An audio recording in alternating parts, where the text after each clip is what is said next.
Good morning, everybody, and welcome to finals day at the Grand Hotel in Gosforth. We are starting the day with the semi-finals of the men's tournament. Introducing first, he's currently viral on social media and looking to reach his third final. Hailing from Swansea, the number 18 seed, the Boomerang, Simon Ward.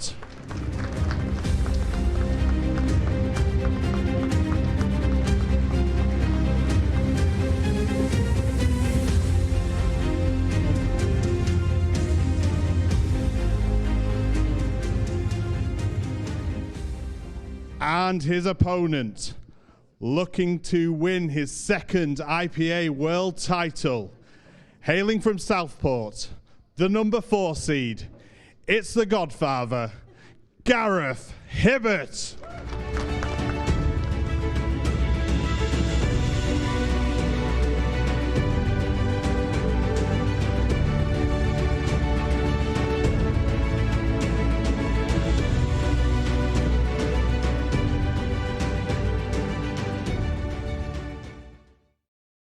Well, if that don't give you goosebumps, I'm not sure what will. Both of these players are probably now feeling the tension, the nerves, everything is all down to this.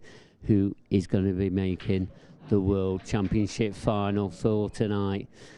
Who's going to be the Pure Organic Drinks IPA World Champion? They're lagging for Rake. Oh, it looks quite even. Probably going to be Gareth Just. He's going to be breaking off in this opening set. So I think it's time now. We're going to get over to the two Dans. They're going to be in commentary now, and they're going to bring this match right to you. Simon Ward, Gareth Hibbott is next up. Thank you, Mark. Good morning, everyone. Just about morning? Yep, haven't quite ticked over to afternoon yet. And welcome to the coverage of the Pure Organic Drinks 2024 IPA World Championships here from the Grand Hotel in Gosforth. And there is our first semi-finalist, Simon the Boomerang Ward. Dan Davey is alongside me. How do you see this one going, Dan? Close. Fair? Yeah. One word. Close. I think one way than the other. It might be nip and tuck all the way through. I can't see it being 3-0 either way. I can't even see it being 3-1. I think this goes all the way. I think this has got an epic written all over it. They've both so Gareth Hibbott came from 2-0 down against Liam Dunster, and obviously Simon, we saw what he did yesterday, you know, a set and 3-0 down against Mark Boyle. So they've both been, you know, in deep trouble in this tournament and both come through. So they're both, we know anyway, they've both got sort of fighting qualities and stuff. They're not just flat track bullies, but yeah, neither of them have got any quit in them. Can both come from behind. Yeah, I can't see anyone running away with it. No, it'll be... And the thing is, I think because both of them know each other so well and know how each other plays so well and know how determined each other is, they're never... Even if you are 2-0 up, you're never going to feel comfortable. If you're Simon or if you're Gareth, you know that it's potentially 1 or 2 dry breaks away from you being in the back seat in this match. Yeah, correct, yeah. Yeah. But they're both really level-headed. They're not going to, you know, not going to overthink things. They're not going to... Both got really good temperaments. I just... unless there's kind of... Unless the breaks really go against or for somebody, I can't really see this being a one-sided game. Gareth has started the match as he will mean to go on.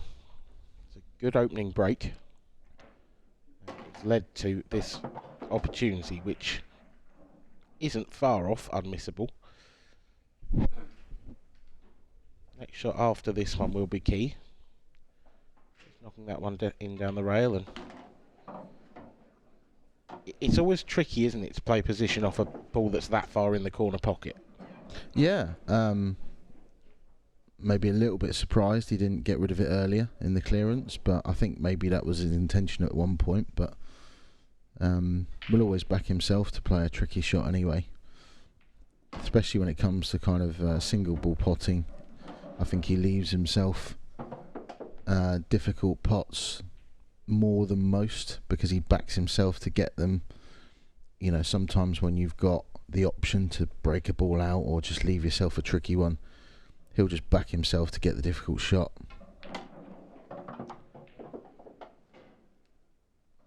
Not quite gone perfect. No, the nice thing about the way that was left, though, was as long as he got essentially over to anywhere level or left of the 8 ball, he was always going to have a great chance. And this is a massive pocket as well. Yeah. Doesn't need to use it. Heart of the pocket for Gareth Hibbott. He takes the first frame in this World Championship semi-final. Good start for Gaz, as expected, to be honest. Look at some stats. Interesting. So these two have played twice since, I think these stats are since 2017. 16, my apologies. So they've only played twice in IPA events in that time, which is amazing to me. Yeah. And they won all. One each shouldn't surprise me. Do you think that's... I mean, Simon doesn't play perhaps as religiously as Gazzy. Simon misses the odd event here and there. And Hence quite his often, ranking. because he comes in late and he, by his own admission, doesn't really play much other than IPA tournaments. He probably goes out of the tournaments often enough before he would have to play Gaz. Simon's a little bit, a little bit kind of. How lucky that. His strike rate once he gets to quarterfinals in tournaments is really good. Yeah. But he will probably, for his ability, he probably goes out first round more than most people. Yeah, that are as first good and as him. second round. If he's not warmed into the tournament, he's sort of... Yeah, and I think that comes from him maybe not practicing as much as the others. And once he kind of, like you say, gets warmed into a tournament and starts to feel good, he's very dangerous. But he can be caught a little bit rusty early doors in tournaments.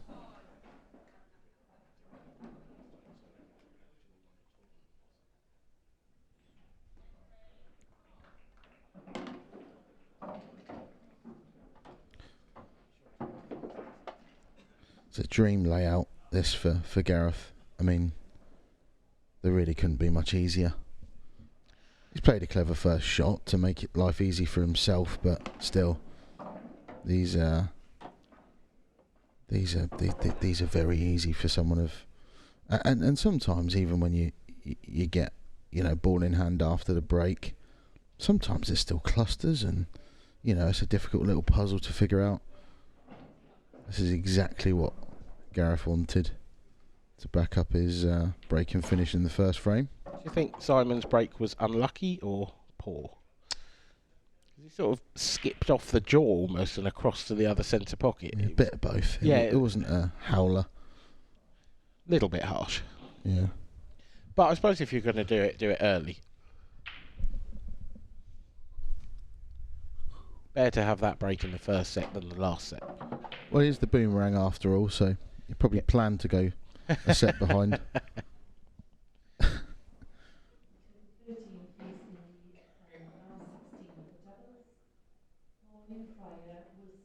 Obviously, all of the talk over the last sort of day, really, has been about that finish by Simon and the match situation that Simon found himself in. Do you think it will enter Gareth's mind were he to find himself, say, a set and 3-0 up? Probably. Especially if the next chance went to Simon and he took it. Yeah, probably. Everyone knows what everybody else is, and Simon's got a reputation for a reason. So it probably is in your mind slightly more against someone that's got a reputation of you know, coming back from the dead.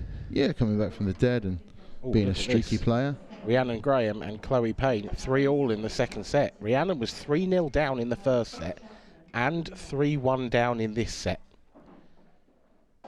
She's at the table. And I can tell you, in the first set, I think to go 3-1 or 3-2 and 3-all, she made excellent doubles on the 8 balls. And it does not look like that power has diminished.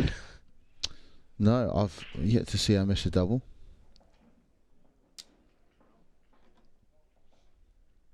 Frame 3.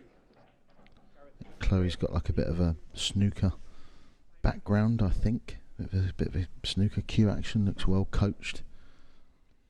Yeah, she's here with her dad. Yeah. And actually, I played against her and her dad in the mixed doubles with Rhiannon a few years ago. Right. And they were class. Really, really good. There you go. So, big moments in that semi-final. Still got them 2 reds together that will need separating, but we'll go back to that when we can. Keep you updated.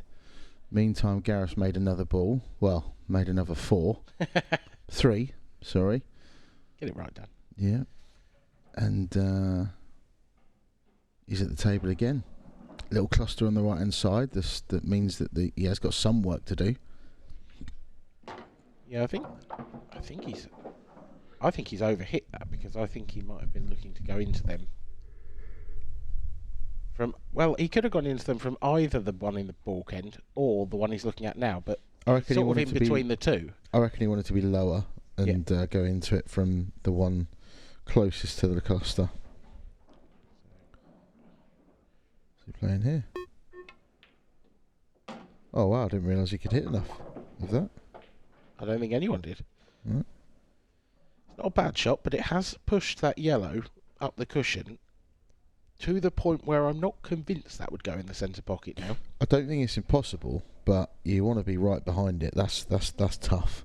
So I suppose the nice thing is then that Dead weight. he's got a ball to get on that dead weight if it does go in the middle. Yeah. In the balk end. He's missed that. And, he's missed. First mistake of the semi-final. Left Simon Ward a horrible opener. Whichever way you go, that is a devilishly tough pot into the centre. I think you're probably taking the one on the left because it's slightly easier. But it's a real tetchy one, that.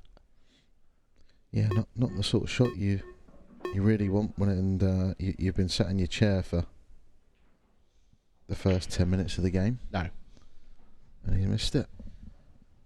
Yeah, so Gareth with the chance. Not easy though for Gareth from here. No, I think that shot from Simon I think it's completely covered that middle pocket for the yellow that's just below the balk line. Yeah. And because of the 2 reds just below that yellow, you see, hard to get on it to the bottom left. He's played on this one down the cushion by the looks of it.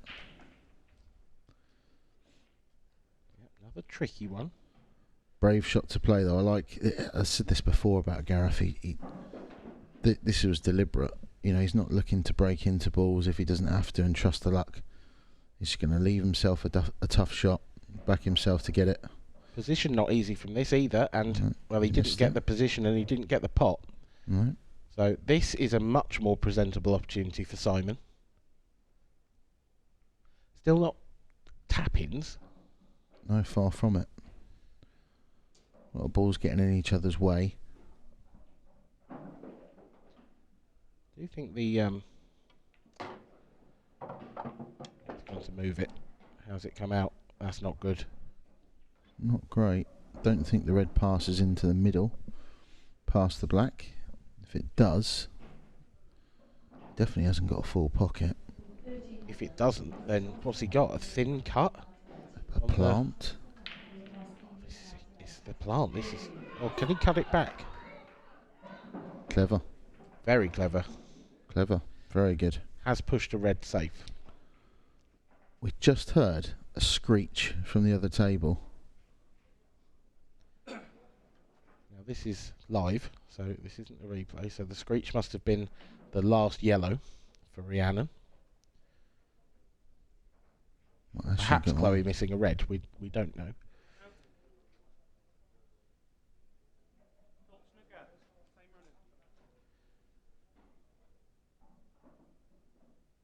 But this 8-ball, where does it go? I mean, a thin snick into the corner. Very thin, that. Oh, the cue ball's in. This is the Chance chance for to Chloe. go one each. Come back to that when we can. It looks like going one each over there into a third set. Now a bit of back and forth over here. A clever escape from Gareth. A good escape from Simon. But Gareth's back in. Not perfect, but he'll take that. Yeah, I wonder if the yellow he's right behind actually goes to the corner. If it does, I think he'll probably take that. He's had a look at it. It's tight by the red, but I think it probably will go. So does Gareth. No. Oh yes, it's there. So thought we missed that.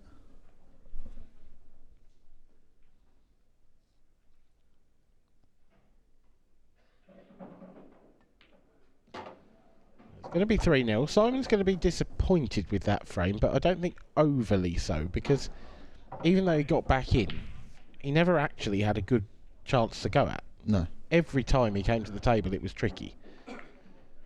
So back over to table 1. Rhiannon Graham versus Chloe Payne. And it's Chloe at the table. Needs to take these out to take that ladies semi-final to a deciding set. Huge moments in this match here.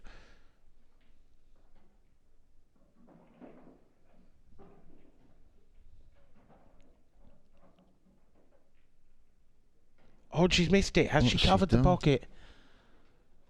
Has she covered the pocket? Wow. She could have played that with a bit more conviction. Yeah, didn't need to just slow roll that.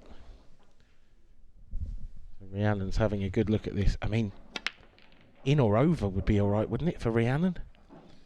To a certain extent. Yes, well, it's a horrible angle for us to see it from. I don't, no idea whether it goes or not, or We're about to maybe find she out. thinks it does. Oh, that's disaster. And the cue ball's in as well. Well, well, well. In some ways, probably best that she didn't pot that 8-ball. Mm. It would have felt far worse watching the cue ball roll in if you thought you'd just won the match. Gareth Hibbott is at the table once again. I mean, a massive break there from Simon, but nothing down.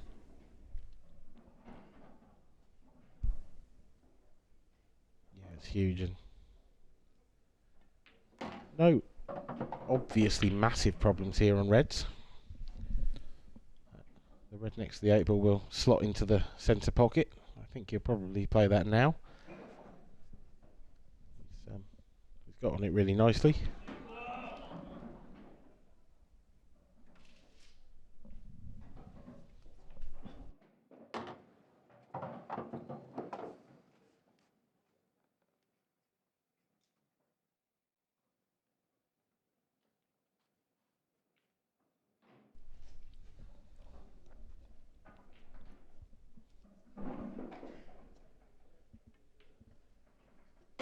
You can see there the ladies' semi-final has gone one set all into a decider.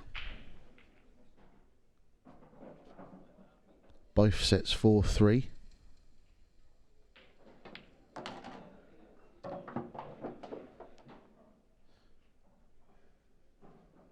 Gareth just run slightly out of position there. He wanted a bit more angle on his previous red so that he could stun up table without having to force it too much, which made this positional shot a little bit more difficult. Is he going to go in and out of... Right. Knows he's going to run slightly away from the black, but it's just, again, going to back himself. He held that nicely, but as you say, it is going to leave a tester of an 8-ball. Yeah, it's not. It's something you expect him to get, but he's slightly hampered queuing, and this wasn't his. You want to put the cue ball here with his hand. A few seconds, a few shots ago, but it's perfect. Very casual, very calm. A perfect set for Gareth Hibbott. Yeah, 4-0. Just starting off from continuing from where he left off yesterday against Matt Schofield. Played really, really well. Just clinical. Very cool, calm, collected. Simon is not going to be too phased, I don't think, because of the set format. It's why we love it. You know, it might say 4-0 on that screen, but it's about to say 1-0, and 1-0 is not a massive deficit. No. Simon knows that he is fully capable. It's just what he does. Yep. You know, I mean, you can't say he's played badly at the start of this set. Three of the frames have been first visit. As breaks started working a bit better now, because he had 2 dry breaks in that previous set, which hasn't helped him. But the one he did get a chance in was very difficult anyway, so he hasn't really done an awful lot wrong. Slightly Awkward table this. I don't think Simon would want to go reds because of that red up towards the top left. So it looks like he's taking this on as a plant first shot, and it will open up all the yellows. Not a nice little flick, but it's all right. No, I think the yellow at the bottom of the table will be his last yellow to get to the black and into the right centre pocket. Yeah, it looks tight, doesn't it, from that angle? But it looks on the overhead as if it goes in, to me. Yeah, it must do, I think. Otherwise, he wouldn't have played the shot he just played. He seems quite calm about it. But, well, so the thing is, it will definitely go into the left centre. So it is possible that he's playing on that.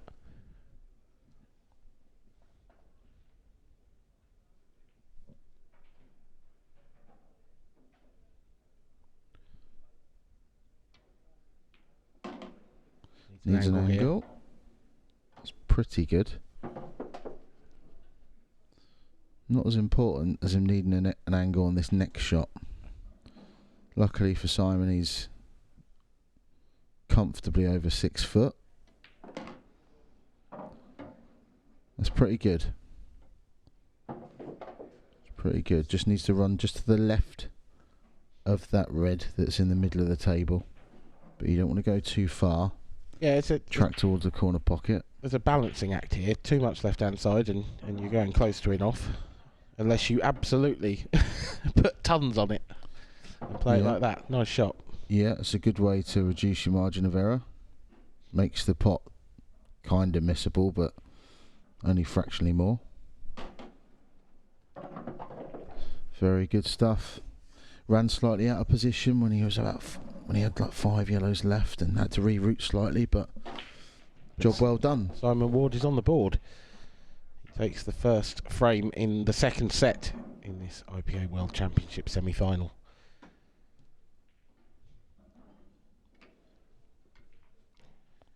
Here we have it then, the first ladies semi-final, I should say. Rhiannon will be disappointed to have been taken to this last set. But, Chloe did get away with one in that last. Yes. To miss that red and not leave the pocket open for the 8-ball. Yeah, I mean, fractions, I mean, you know, if she misses that by just a tiny bit more, you know, it's going to just hold a little bit differently and react a little bit differently to that draw, and it might just leave an easy black for Rhiannon, and she might be in the final now. But as it is, Chloe's obviously played really well in that match to take it to a decider. Gareth Hibbott with another just crunching break.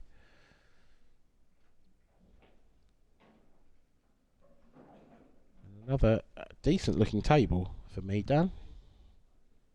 I think it's a slightly tricky first red down the rail, but nice. The red to the right of the 8 ball, does that pass into that corner pocket? Because if not, that's a little tricky. Yeah, I don't think so. Yeah, he would definitely prefer yellows. He would, but he doesn't have one, does he? He's not. No. I don't think he's got a starter. So maybe the tide turn a little bit when it comes to run of the ball, and we saw Gareth have a couple of quite easy finishes in that first set from the break, or nice layouts, should we say.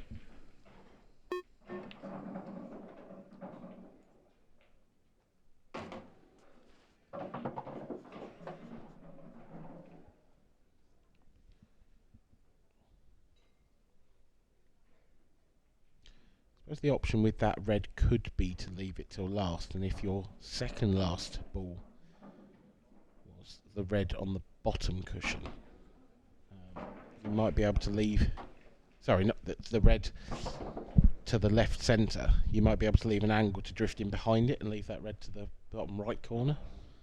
Yeah, he'll definitely have options. I don't think, again, he's you see the way he's hesitating about what he's doing. He's slightly out of position again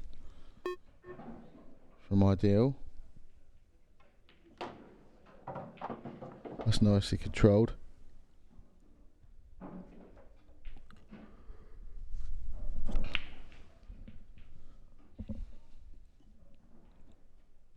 See him stun up the right hand side of the table maybe for this red on the bottom cushion. A bit of angle, wants to be away from the cushion as well, so he's got more control. It's not ideal, that. No, not a great deal he can do with this, and it might even be a case of him just dropping it in and playing the long red up into the corner. Yeah, I don't think that would have been his plan, but at this point, I agree. Definitely not his original plan. Oh, now then. He's tried to get in behind it.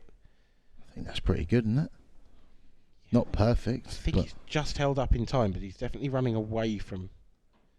He's in between, you know. If it goes slightly more forward, I mean that's pretty good.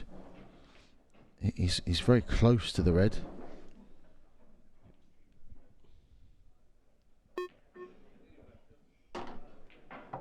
Yeah, not get into it as much as he wanted, so he's going to be leaving distance here on the black. I sort of half expected him to jack up there and then screw the cue ball back into the black to leave this red long to the top right. He's now running well away from it. And Gareth won't mind though. He doesn't mind just leaving himself these slightly tricky pots. It's quite close to the pocket, so play it pocket weight. Still a 9 out of 10 for somebody like Gareth. Easy. 10 out of 10 when you play him like that. Beautiful shot. And Gareth Hibbott levels us up in the second set.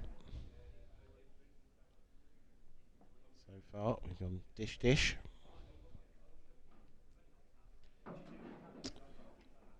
Rhiannon Graham took the first frame in the deciding set in the ladies' semi-final.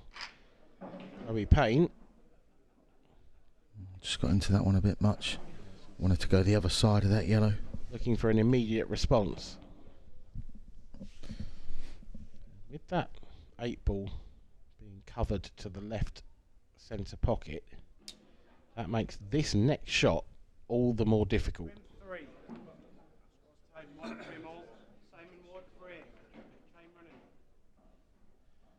To stick with this semi-final for a moment as Simon Ward crunches another break. Makes another ball. Yeah, that's a beauty. The layout's good.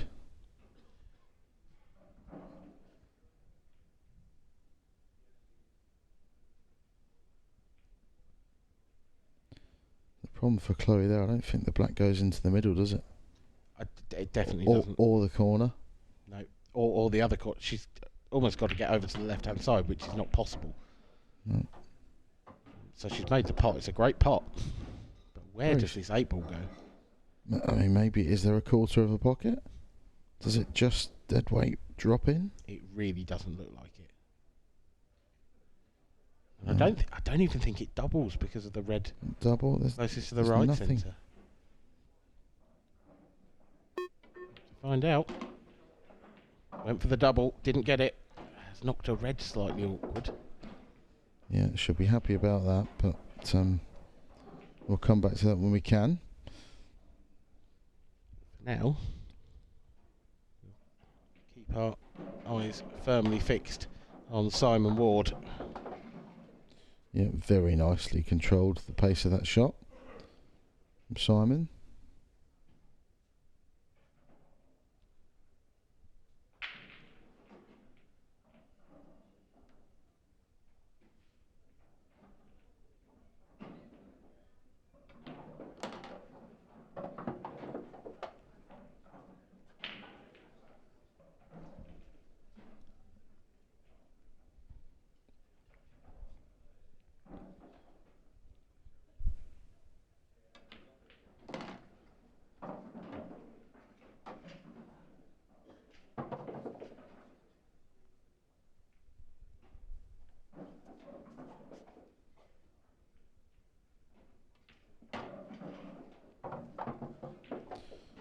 Perfectly done. Yep, that is pinpoint.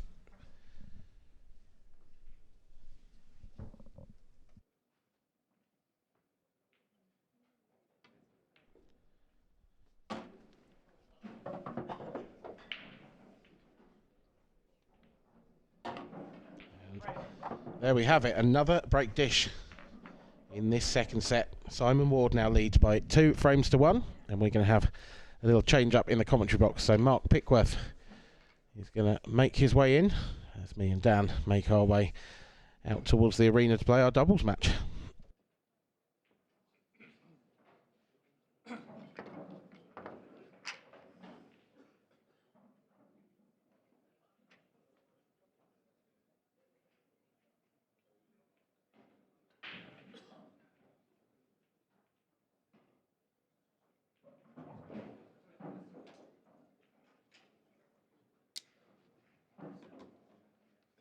Frame 4. Gareth Hibbott, break, trailing 2 frames to 1. Time running.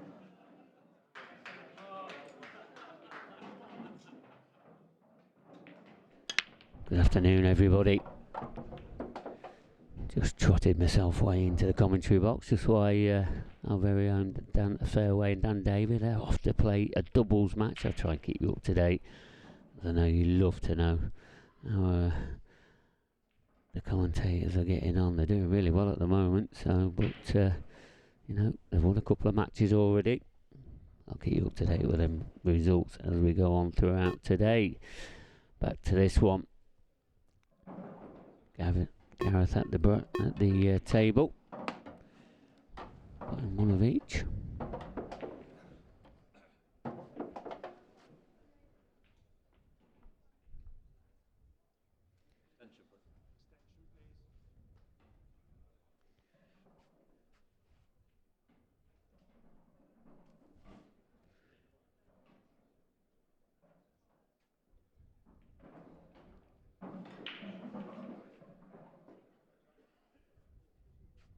Now you've been watching a bit of coverage of the First Ladies semi-final with Anna Graham and Chloe Payne. That is evenly poised at 1 set apiece and 1 frame apiece in the final set. I'm sure we're going to be seeing a bit more coverage of that throughout this afternoon.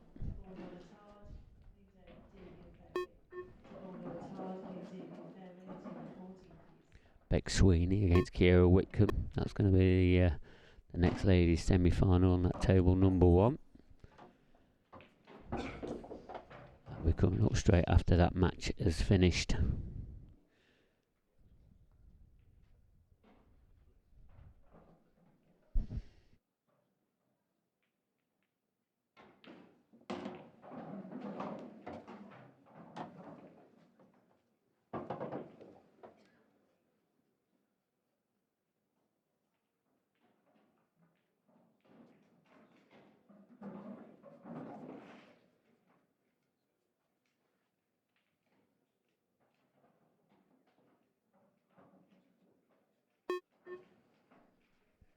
Gareth just trying to work out finish here. Needs that to be another dead eye plant. It looks like it is. It just comes off that far knuckle.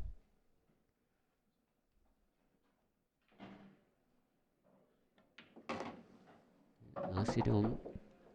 A little bit more hampered cueing than he wanted. Can he just get enough power to come on and off the top cushion and then behind that red? I think the black definitely passes in the bottom right, so it should be straightforward from it. It's all this is such the key. This is the key shot to this clearance. It's not gone right though. It was tough cueing.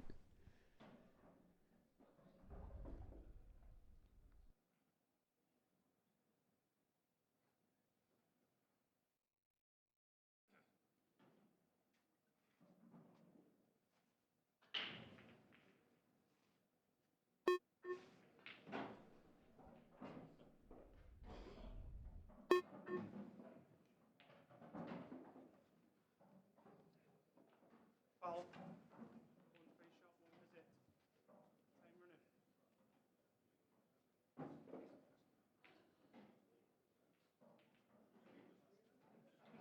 1 visit. Time running. So Gareth just trying to something a little bit extravagant there. Off 2 cushions, trying to pot the red, but felt like that was the shot he had to try and create. Simon now should be a simple clearance from here. Go 3-1 ahead in this set number 2.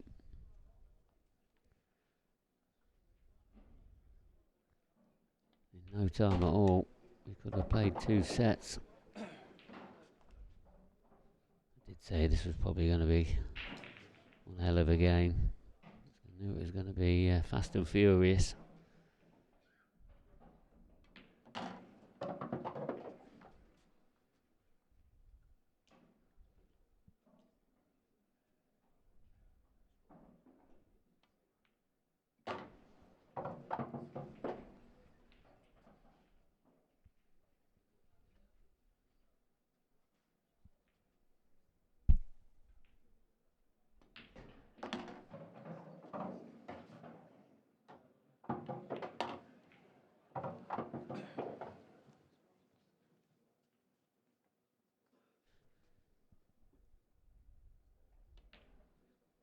There you see it in no time at all. 3-1 now, he is ahead. Back to this ladies' first semi-final. Still 1 set apiece and 1 frame each. Rihanna Graham's at the table.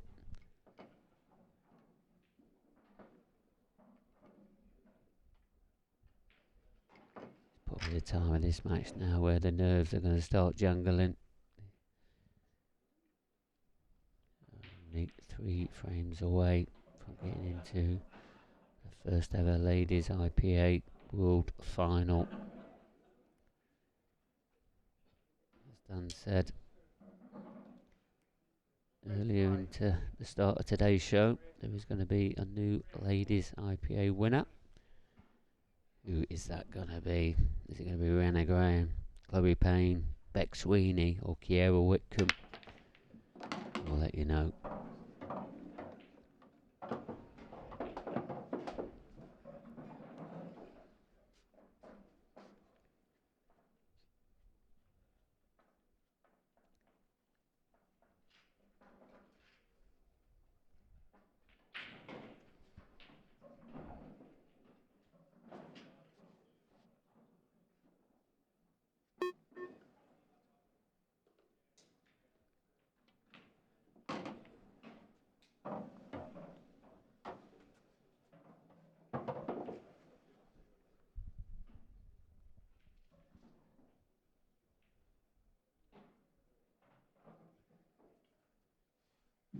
Obviously a very good break there from Simon.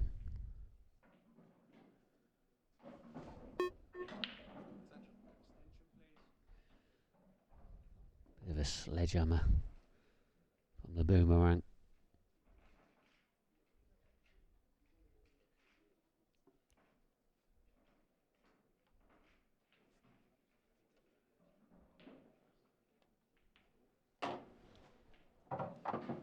Just taking his time around these yellows, just making sure the pattern's right. It's imperative gets it right. Very important part of the match here for Simon. really needs to try and level this match up in sets. This is an absolute brilliant opportunity for Simon to do that.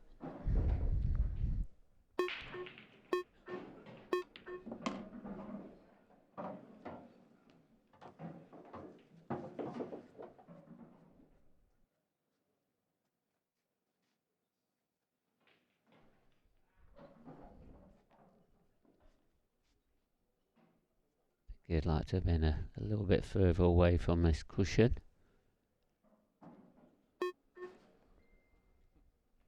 That clock though, it's ticking away. Have to rush this shot a little bit more than he wanted. He's always canning into that red, so I mean it's not worked out too bad for him. It's just now whether he can hold on the one after he's potted this one into the centre. And he can hold the one on the cushion. Done that pretty well. So, and we all know Simon is a very tall chap. He's going to obviously have reds underneath him as he's queuing over towards this yellow. But got a huge reach. There's no chance I would be reaching that personally. Oh, just got into that a touch. Don't think it goes to the bottom left. He got just this thin cut into the centre. I think that's all he's got on. Cue ball is definitely going to be travelling. Needs to get this under control straight away. Leave himself a shot. He's got the pot. How's this black come out? Oh, it's another challenge. Does it go to top left? Does it go past them two reds on the baulk line? Again, really tough to see. Oh, we're trying our hardest to see that. Simon's right behind the shot. If it does go, he's got, what, maybe half the pocket? Here we go. Is it on its way? It's just going to hit the jaw. He's got the pocket, but is that going to help him? Gareth straight away looking to see if that red passes along the top cushion to open that top left-hand corner up.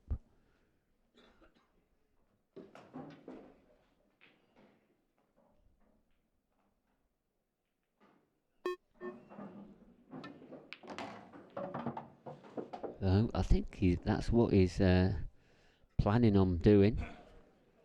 So we'll take this into the top right and then he'll build the one along the cushion.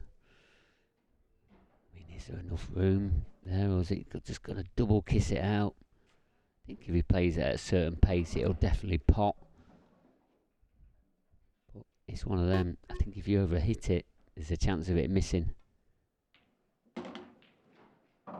He's not got much angle on here, and the cue ball is gone really close to that side cushion, so cueing is going to be really very difficult.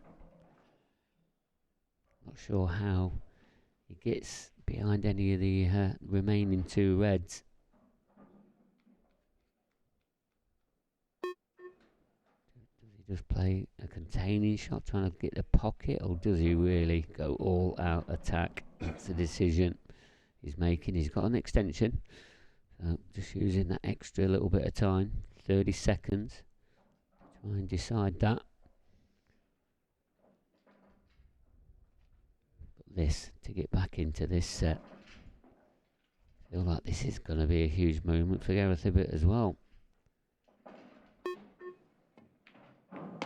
Yep, he's got the pot. As I said, it was never easy to get anywhere behind the reds, but look where that black's gone. It's in a bit of a safe position for Simon now. So I think where he's pointing the cue now, that's where he's looking at getting the cue ball into. But we just know what a shot maker Simon Ward is.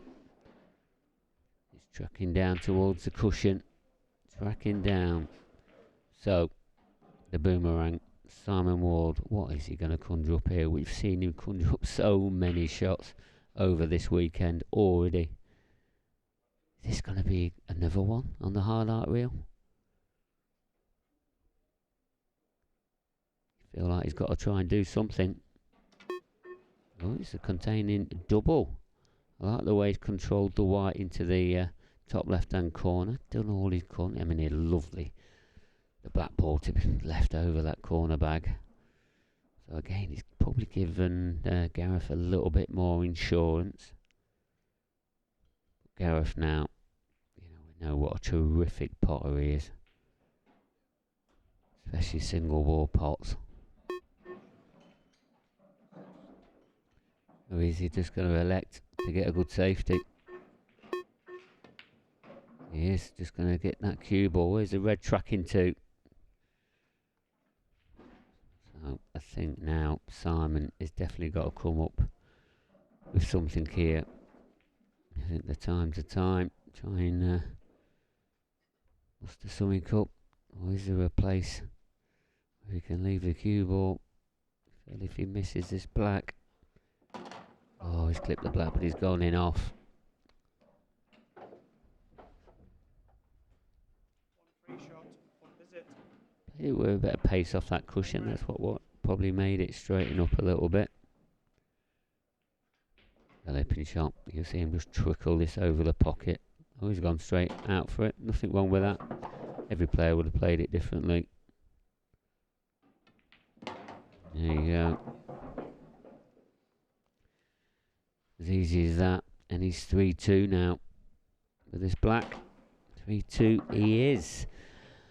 And just as that tit for tat was going off in that frame, I've been joined in the commentary box by Liam Roberts. Liam, good afternoon to you. Thank you so much for joining us here. No problem. In the comms box, and really looking forward to hearing your expert analysis on the way these matches are going to go off today.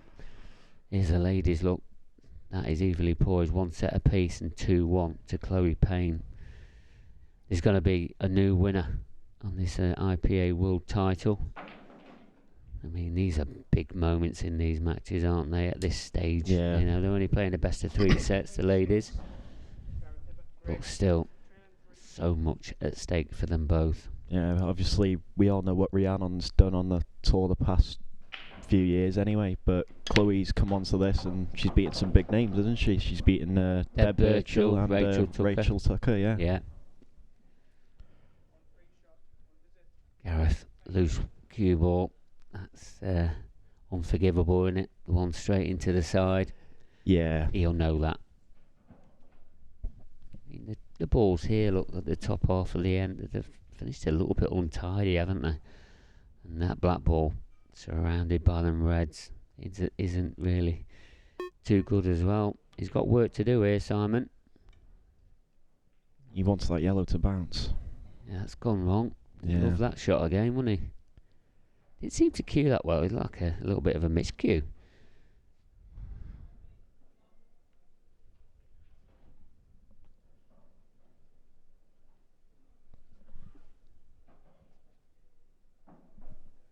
Good thing for Simon is the 2 reds at the top of the table there are tied up, aren't they? Yeah, and blocked by that yellow as well.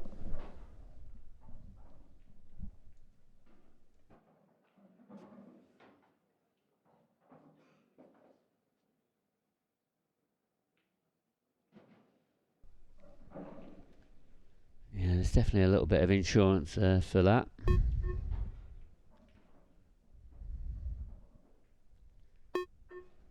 Feel like Simon would probably like another pocket, and he won't be too frustrated that stayed out. Yeah, I think he just wanted it to drop in so he could play the plant The there plant, over yeah, towards yellow the other onto corner. yellow, yeah. But then you've still got that black, haven't you? Yeah. It's not easy. There's not a lot of room for error to get on that. But this is what's happened now. Handed the table over, and Gareth is just getting a little bit of insurance of his own now, and tying up that black even more. Yeah. I have a feeling this might be a long one already. Yeah, and I'm not sure. Well, we should have invited you now first. Yeah. But yeah, this there's definitely a few extra shots in this one. Both players will just be trying to develop balls, trying to get them into areas to make things happen. Because they're both very creative players, aren't they? They don't like to be stuck into too much of a tactical battle. I mean, they both can play tactical, there's no doubt about of course. that. But they do like to be, fluent throughout.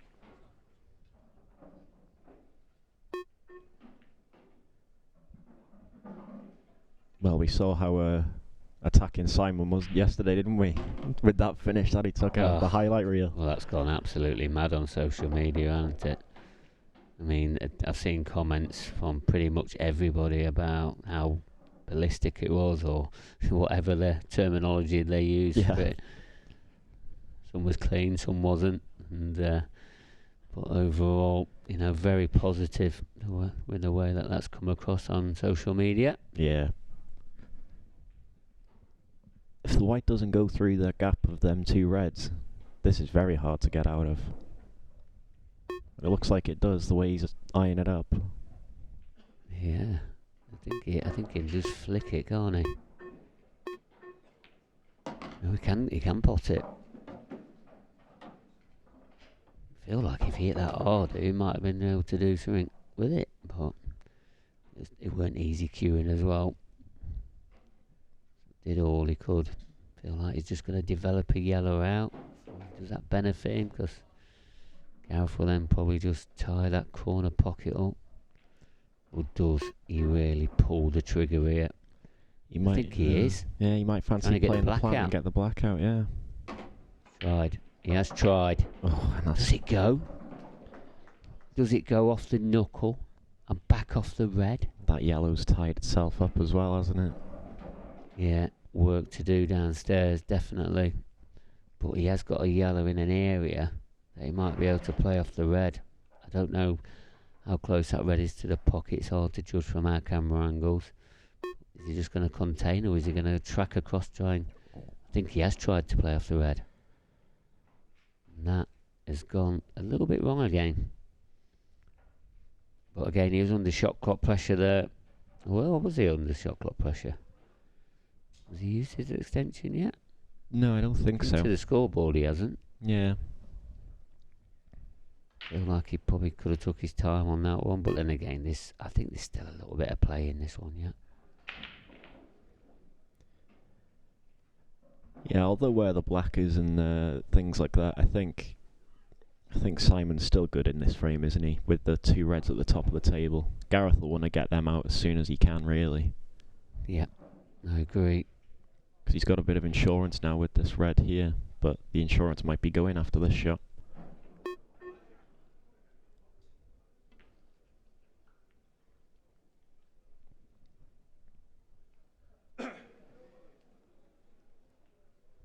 I think this just also proves the other side to the game.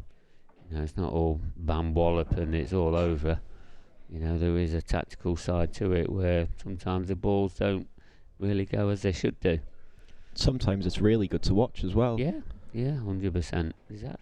I mean, you talk about, in snooker's the same, isn't it? You can't go around smashing 147s in all the time, can you? Even though most of them are doing it at the moment, aren't they?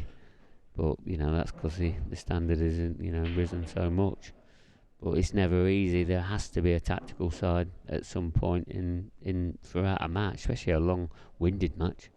Definitely.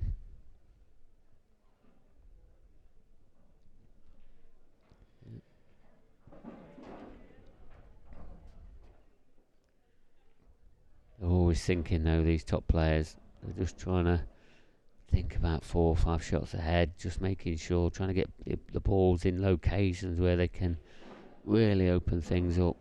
Yeah. He's already looked at this. I think he's tracking this down towards that corner. He's checking it down there, so he's obviously put that there for a reason. I know he's cleared it away from the pocket, but he wanted it in the top half of the table. I wonder, does that yellow that's on the right-hand cushion, does that track down towards the middle pocket on the right and pot? And then that'll then open the black up in some way, shape or form? Is that what he's planning? If it is what he's planning, Gareth will also have seen that. So he'll be trying to conjure up a plan to try and stop any of that. Yeah. Yeah, I think he's just trying to close this shop up now with probably tying a red on that top yellow. Yeah. Because those two reds are doing nothing for Gareth at the moment, are they? I wonder if Gareth watched that social media caption of Simon's clearance yesterday, knowing what he's capable of. Oh, yeah, they're just going for it. I mean, they are attacking players, both of these two. I think the best way of explaining them both, ultra attacking. Yeah.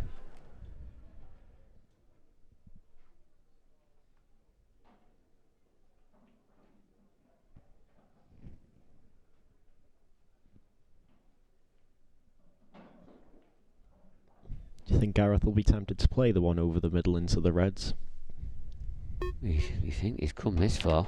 Yeah. I think you've only hit the nail on the head. Because I think taking that red away, it looks very tight for the black to go now. But with that red there, you can play it off the knuckle, off the red into the pocket. I thought he could, yeah. I mean, there's not much of a window to get the white ball in the right place, etc. But yeah, you know, he would have had options, I think. But now it's all about what Gareth does. He's just tying the 8 ball up a bit more. Even closer now. No window, I think, the best way of explaining it now, and only left in this yellow. You can see in the bottom half of the table. Yeah, it's a good shot, that is, really. It's so simple, but it's effective. Yeah, I mean, is the black further enough up to play it as a big pocket for that yellow coming down? I don't think it is. Yeah, that's a very What nice a shot as well. That is. He's played that because he wants that as his last shot to go into the red and the 8. Yeah, very well judged that is from Simon Ward. Is that going to be a frame winner? Do you feel like any 1 free shot, 1 visit here for any of these two players, and it'll be the end of this frame? Gareth needs to be careful here. That clock ticking down. He's used his extension. Needs a good touch here. Well, is that going to glance by? Is he going to glance it?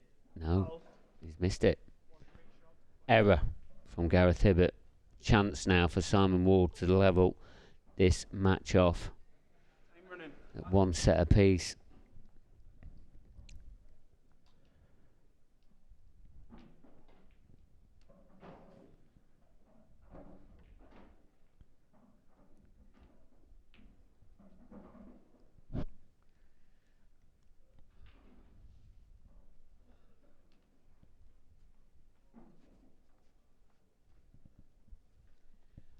Good day in the ladies semi-final. They're down to a best of 3 to see who makes it through. It's 2-2 in the final set.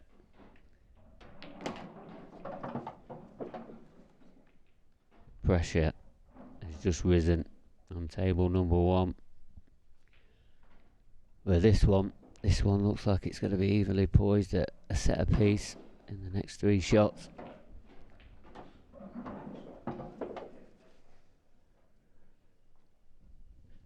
That snooker was a frame winner.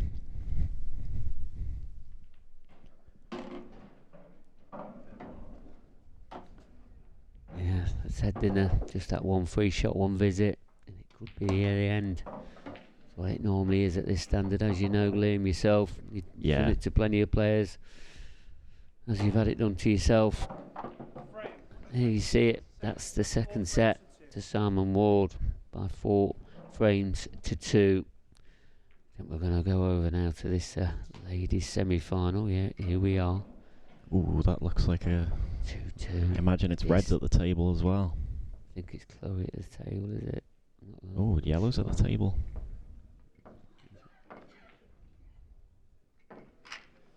It was Chloe at the table. Here's Rhiannon. That red on the left-hand side looks like it goes as well. 1 good shot here from Rhiannon. There's pressure out there, isn't there, Liam? Oh, stuns it in, lovely. Feels she's definitely going to have a shot at this black. Just needs to hold herself together. She's down very quickly.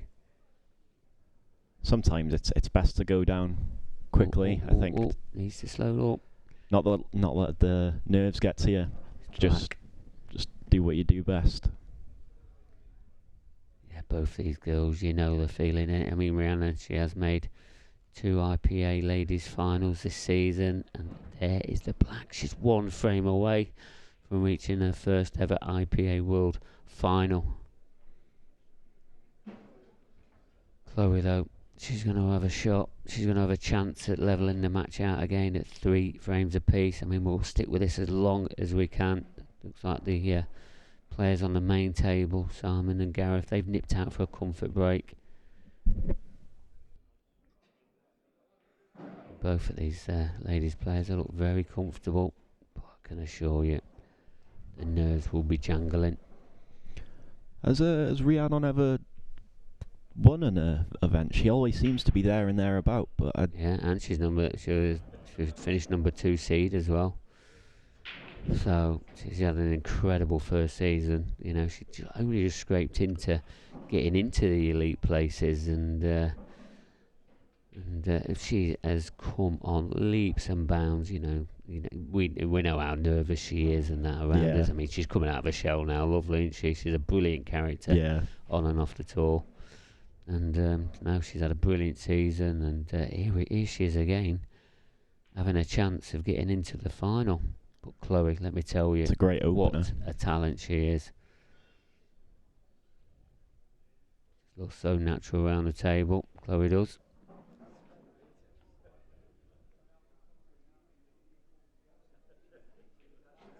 So Chloe, she's from the Lincolnshire area or Cambridgeshire, depending on which part. I don't know if it's Wiz Beach or Beach, whichever one it is. I know she's from all that area. I don't know her dad pretty well. Don't know where they live though.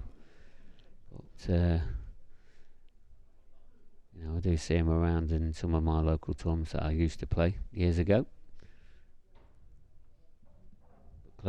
She's burst onto the pool scene. She's on the snooker scene as well. So she's I think you can disciplines. You can tell that by the cue action and the stance, can't you? It's very natural, isn't Clean, it? Innit? Yeah, and you need that, especially in snooker. Well, we'll keep you up to date with this one. I mean, looks like Chloe's going for a finish there. The main table is in the bottom right hand corner, so here we go. Pure Organic Drinks is our sponsor for this event. Really pleased they've come on board for the IPA World Championships.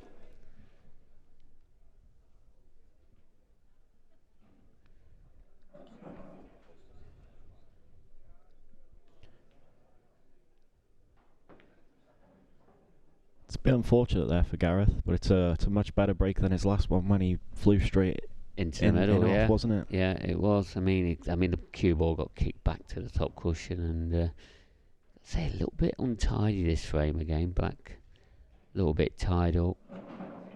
Definitely a lot more movement to happen to get on the table again.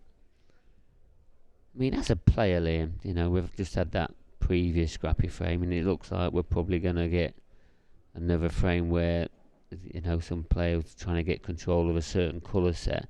How can that affect your momentum, like? Yeah, I think it also depends how you're playing and how your opponent's playing.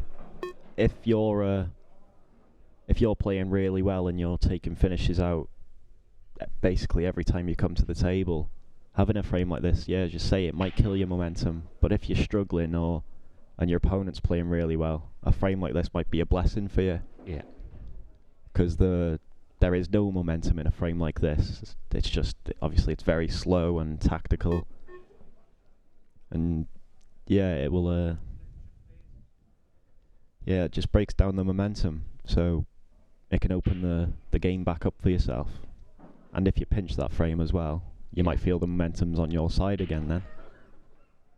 Of course. Just been something on the chat.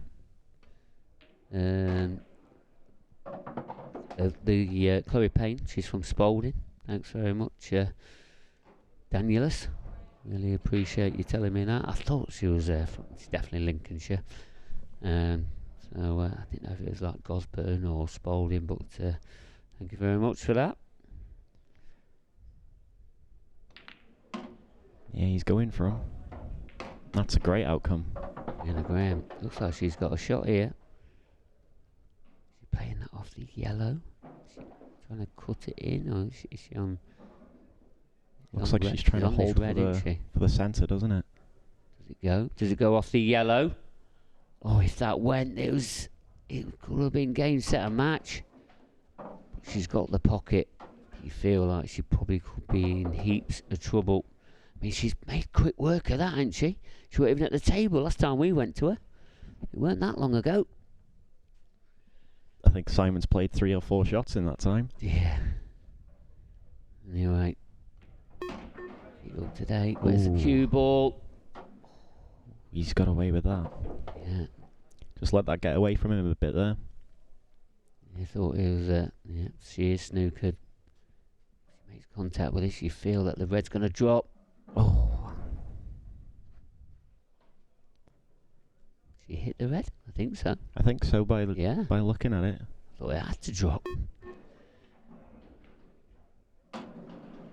So, chance now for Simon. Got to say, a little bit fortunate of the way he got that kiss. It was a nice shot previously. Although the yellow looked very simple, he's played it thick off of the knuckle of the pocket to just get that nice, well, to land on his next ball. Perfect. Yeah, so back to this ladies' semi-final. Simon's just taken the opening frame in set number 3. Rhiannon's back to the table.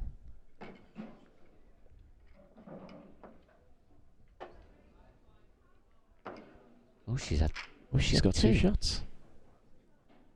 Wow. Well, that's not the nicest, is it? Oh, she could have played that a lot better, but let me tell you. You just want an opportunity, don't you? There you go. She's on it. She's got a shot. She's got a shot at the black. She's got a shot at making the world final.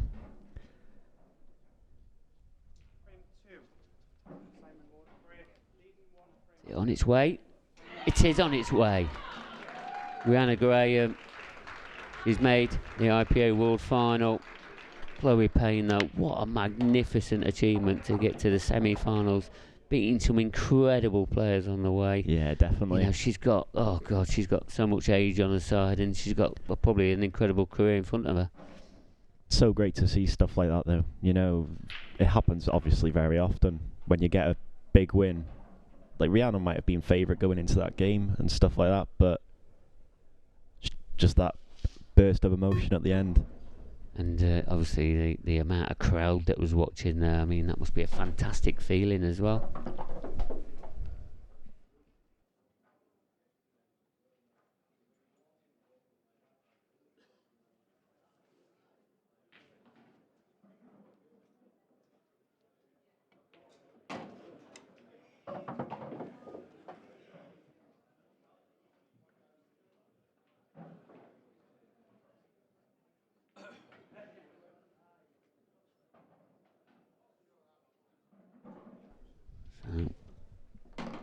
Back to this one now. Now the ladies, well, the first ladies semi-finals finished.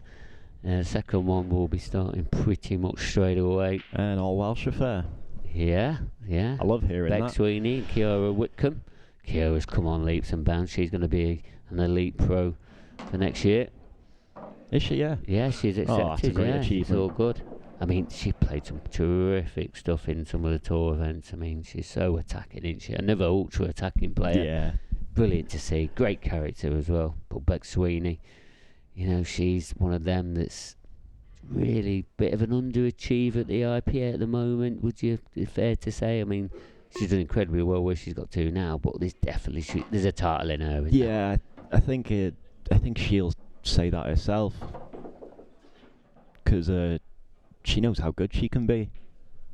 So when you don't get the results you want, well, that you know you can get, it's a bit disappointing sometimes. So she'll be looking at this semi-final and thinking she's got a great chance, which obviously she does. But and Kiara, you know, she's got the world at her feet, really. I mean, she's probably got an incredible career in front of her already. Yeah. And you know, she's got to be really, really pleased with what she's achieved so far. She's been absolutely fantastic. And whilst we've been talking about this, Simon's just took out a dish in no time. Yeah, and he's 2-0 ahead now in set number 3. This is momentum now, you know, especially winning that previous set. And then all of a sudden he's reeling frames off 2-0. He looks like a man on a mission, doesn't he?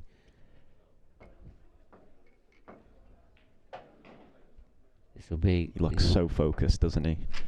Both of these players will be making their third appearance in the final. There's only Gareth left in the tournament that's a previous winner. Is there going to be another new name on the trophy, or is Gareth going to be the first ever 2-time winner? I'll tell you what, it's hard to even work out who's going to be winning this match. There's so much more pool to play. Gareth Hibbott, though, he probably needs to get this break working. We've already been a bit critical of him already. Let's have a look at it.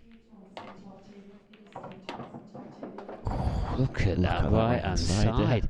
You know, when you go head on, you don't normally see the balls go to the right hand side. It's normally from a cut break, isn't it? Yeah. I mean, he's got good power in that, hasn't he? But why have all the balls gone over there? Yeah, they've all come out as well and then just all drifted over to that side. And that all of a sudden makes everything untidy. Gareth seems to be getting a lot of untidy racks at the moment. Seems to be, a similar pattern in this match. This might be what we were talking about earlier, actually, when we said, because Simon won that scrappy frame, and then he dished 2 in a row after that, one on the in-off of Gareth's break, and then he won the next frame quite comfortably, and then he's dished himself there, and this might be the momentum breaker for him, a long frame here. Oh, what a shot maker. But he's got one of each. I don't know what I'm talking about. Yeah, he's got one of each there, though, hasn't he? I mean, what a shot that is. How has he worked that out? I mean, he's hitting the cue ball directly at the side cushion at a ball to cannon in off another ball. Great shot. If that red goes, I know we say about Ward's a great middle, shot maker, but Gareth is right up there as well. Yeah, he's so consistent, isn't he? That's a lovely shot, that is. Is that a game changer, that shot? If he goes on to clear these up, it's going to have to be spoken about. Yeah, the ball that's going to win him this frame is the ball over the right centre. He's going to have to screw into the yellow a touch, get the black out, and leave himself the red down the rail, I think.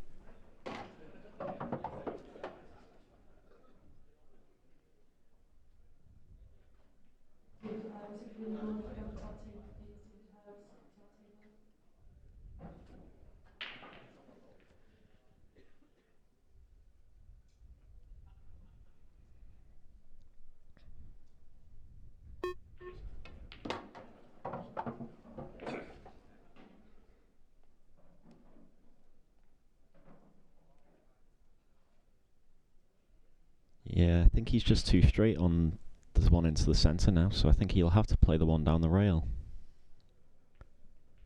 He might just be able just to bite a bit of the near knuckle if he wanted to play the one over the centre now. Yeah, that's what he's doing. That hasn't gone great. No, he hasn't got the black out. Does he have to come across 2 cushions here? Come below the middle pocket? And then has he got is it too much of an angle where he's probably going to go more towards the yellows? Oh, this is super tough. Does the black go bottom left if he comes twice across? I think anywhere by the black spot, I think he'll be very happy here. He has come twice across, and what a shot this is. Yeah, he had to be careful that middle pocket as well. The only obviously the other problem with that, if he got right into that, he could have been tracking towards the yellows. That's a great finish from there, isn't it? Well, when we looked at the table, we were thinking... Yeah, I'm thinking of, this might just be a momentum breaker scrappy frame. I mean, that clearance... I mean, we've spoken a lot about the Simon Ward clearance. I know there were some phenomenal shot-making shots in there, but Gareth Hibbott, that's got to be one of the best as well. Brilliant.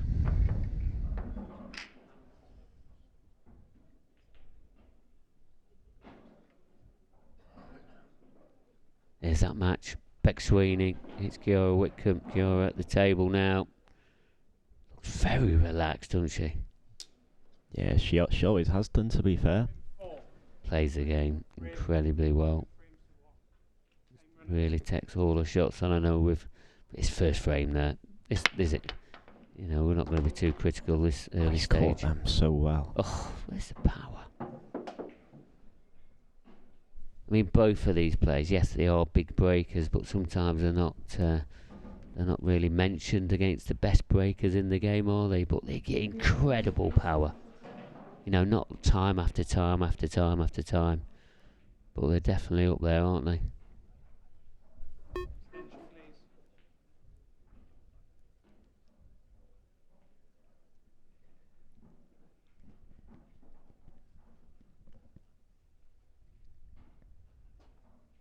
Gareth Hibbott, he's pulled one back in this set. So, you know, Simon's still in major control here. Just taking his time around the table, just trying to work out the finish. So, yellow balls it is. Remember, playing a red onto a yellow, that's a legal shot, especially after the break. You can do that.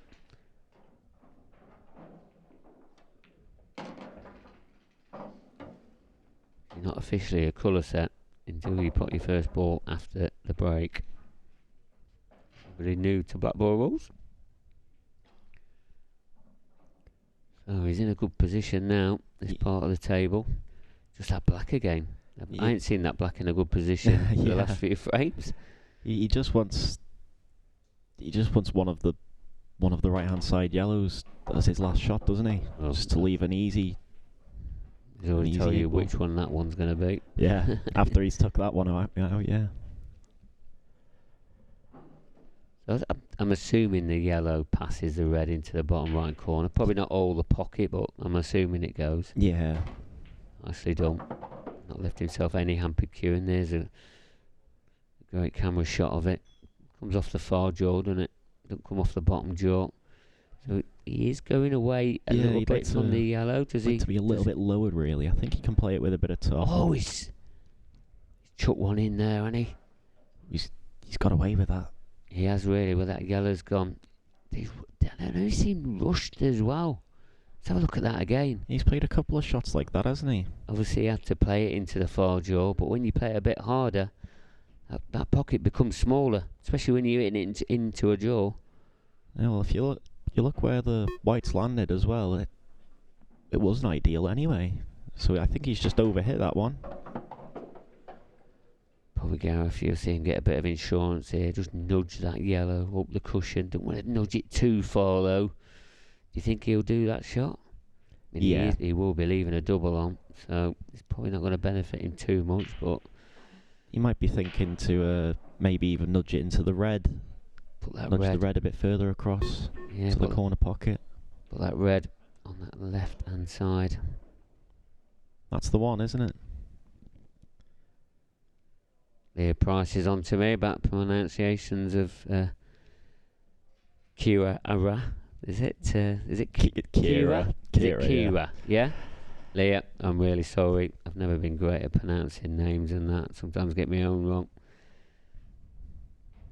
It's got an I in it, so it looks like Kiara. Oh, I see. It does, that's why I say it like that. Oh, that's not gone to plan, and that yellow's covered the left-hand side red as well. She's an incredible player. So, that's not gone particularly well again. You feel like he's not getting the rub of the green, even though, you know, it looks like I've been told that that's touching ball as well, so that's probably a little bit of slicer run. Yeah. He's not had his fair share yet, I don't think.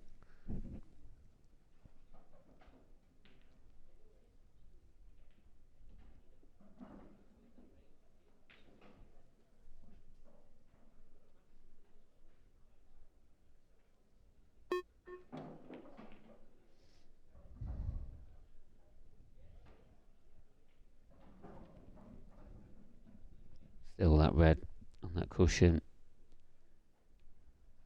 There's a problem for Gareth Hibbott. Is he looking at trying to tie it up again? It's a bit of a touchy shot, that one. He's very close to his work, and it's not at the best angle, is it? Yeah, the red looks really close to the cushion as well, doesn't it? So going for this. It might be touching. Trying. He wants that yellow to drop. has helped him a little bit to have another yellow off the table. It's one more to block him from. You think the double drops in there into the right centre? That yellow looks like it's in the way, doesn't it, with the camera angle we've got. And the black's in the way in case you wanted to try a treble. He's just developing. Look at this cue ball. Look at this cue ball. Oh, he's unlucky there.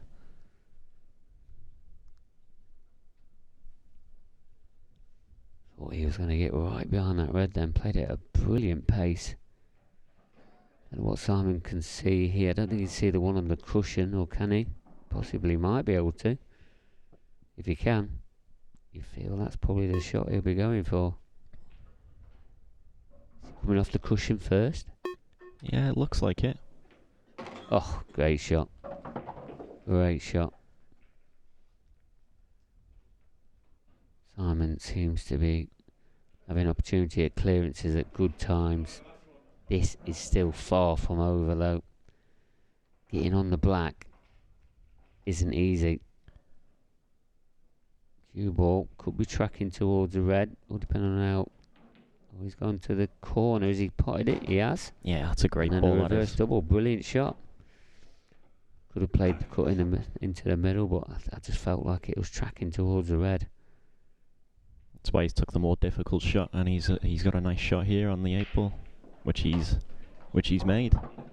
He has made. I mean, he looked a bit anxious on that yellow as it was tracking up towards the top left-hand corner, but seems to have done a pretty good job there.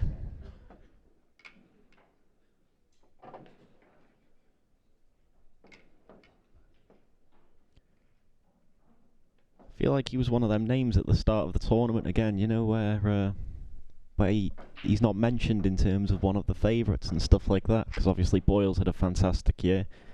We all know what Farnsworth can do. Yeah. Obviously Hibbott's won a few tours himself. Liam Dunster's returned. And Simon's got unnoticed again, and here he is again in another semi-final. I mean, he's missed a couple, 2 or 3 tours himself as well, due to other commitments. But yeah, I mean, you can never rule him out. Never. He's got an amazing record in this. Always seems to do pretty well. A good break from Gareth. Few balls still on the table. Balls are flying in everywhere at the last minute. 3 reds, 1 yellow. Oh.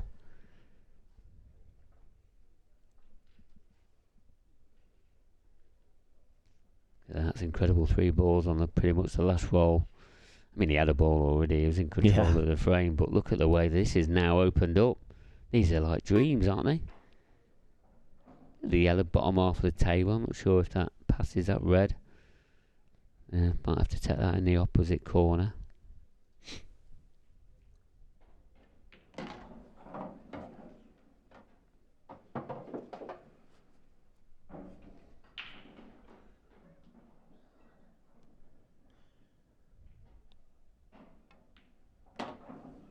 Yeah, he's got on that early. That was his problem ball, really. Not that it was much of a... It's not a hard pot per se, but you've got to get on it nicely. Got to be able to get the white back out. Tell you, Beck Sweeney's took the opening frame in the first set.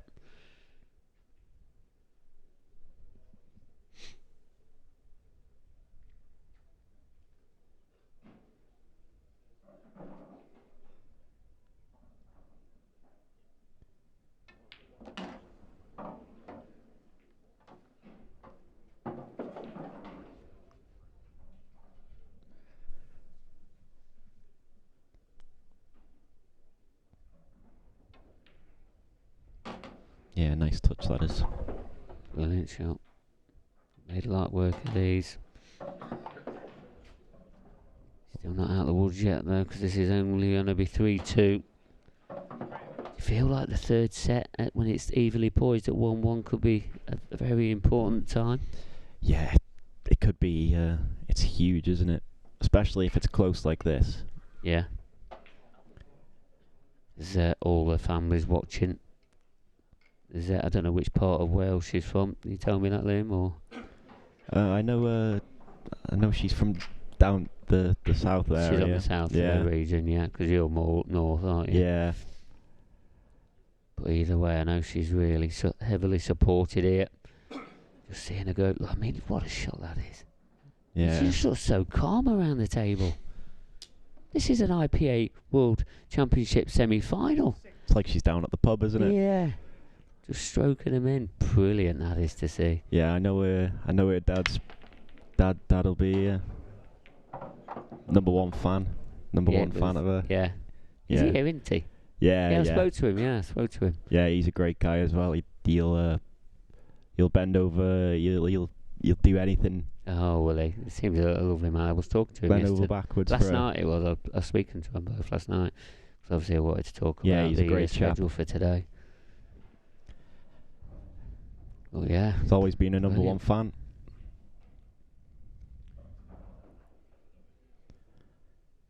Yeah, she looks in great motions there. We'll keep you up to date with that score. I'd love to show you every game possible if we could, but we really can't. But at the moment, she is one down. For all you Kira fans out there.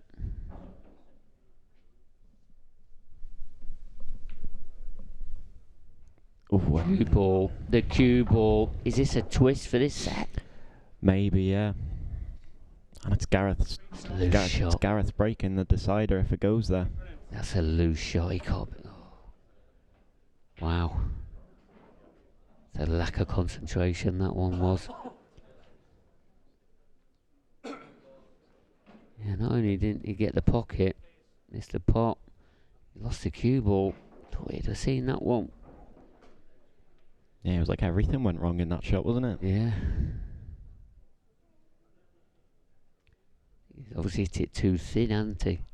Must have. There's the only reason for the miss, and obviously the only reason for the cue ball to be tracking to the left middle. Got a lot of yellows around each other. It's never easy trying to navigate all these, is it? Especially when that red's in the way of all of them.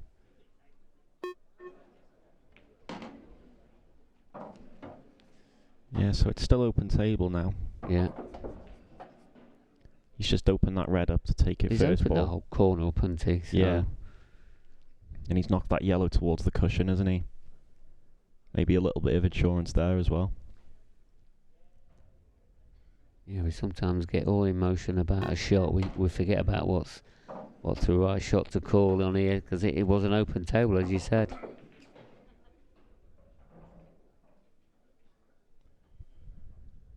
When you've got the free shot, there's so many things going on in your head, isn't there? Yeah. And he's just a little touchy shot like that, and it's opened the whole frame up. Oh, it's a nice ball to land on, that is. Just opens the rest of them up as well.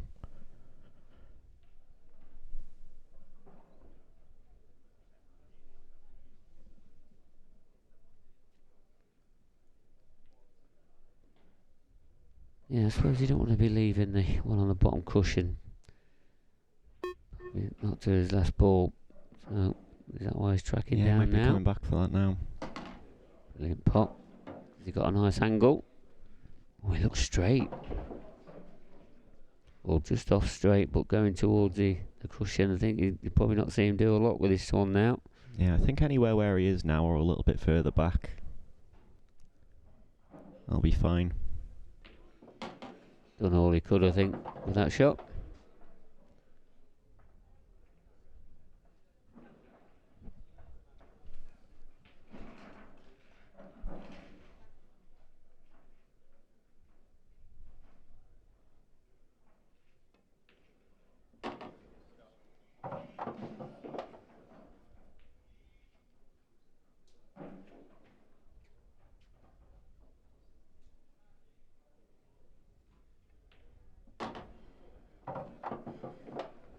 For a decider in this set.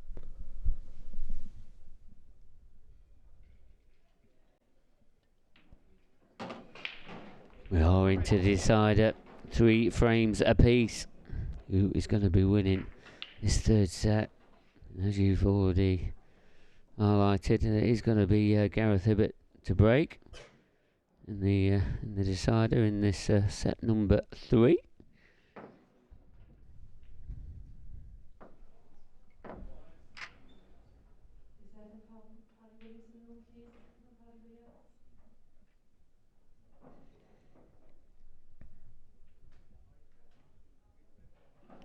This break might be one of the most important shots of the match. Get a good split. Make a ball. It's 2-1 Gareth. If he doesn't make a ball, you'd expect it. The way they're both playing, it'll be 2-1 to Simon, wouldn't you? Yeah, definitely. Yeah. So and he's been breaking well. Big moment.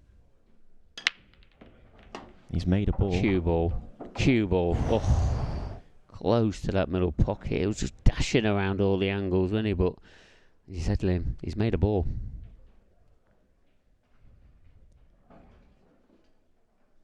Oh, It's any touch off that red. It's almost clipped the red on the way in as well. Millimetres.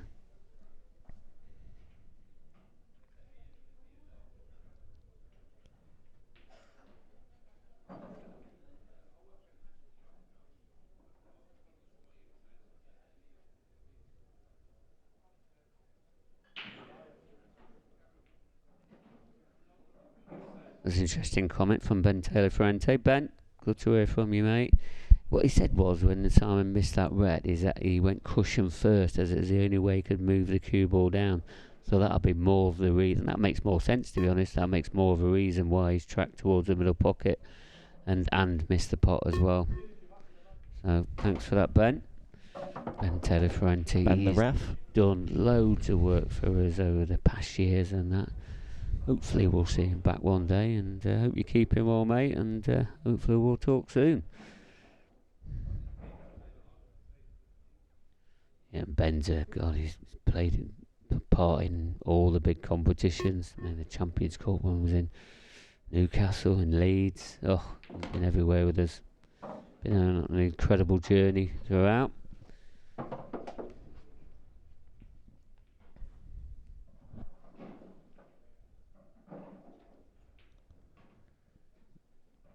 So, for me, this finish looks quite tough from here now. He's going to have to play red onto red, is he?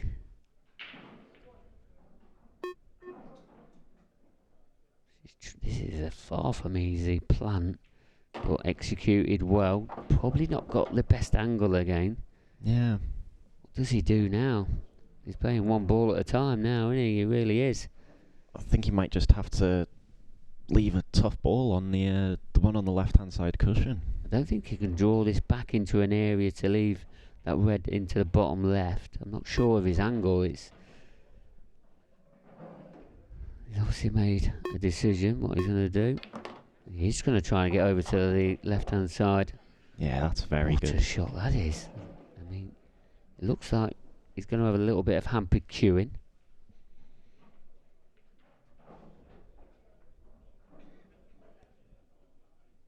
Thing is, you'd like to be fairly straight on this red into the right centre as well, so you'll have to play it nicely, make sure the white comes across. He's done just that. Oh, this is a big moment, like you've already mentioned, and because obviously Simon was it 3-1 or was it just 3-2 in this set? And 3-1. 3-1. Yeah. And he's had that good chance there, hasn't he? Well, it is going to be 2-1 to Gareth Hibbott now. What a set this has been. 2 massive clearances in this set as well. One from each, and then that clearance there. Another great clearance from Gareth Hibbott, and he now leads by 2-1. Big moments.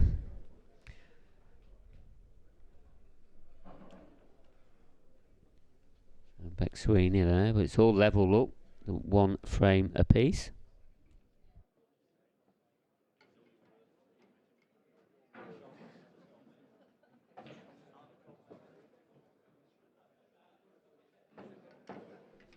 A little bit of the rub of the green there for Beck.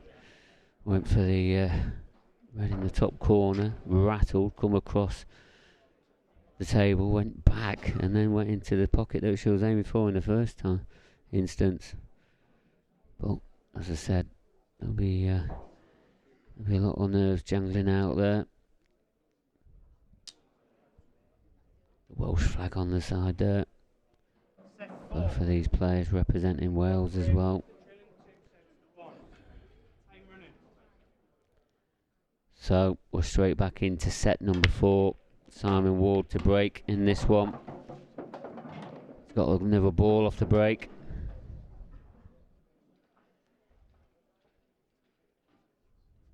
Not relaxing for anybody. Straight back to it, these guys.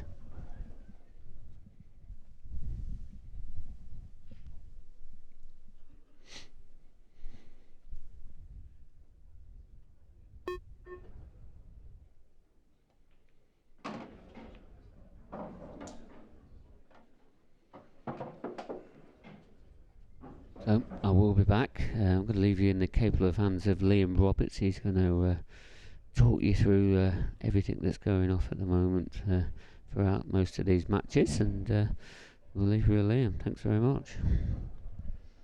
We'll see you later, Mark.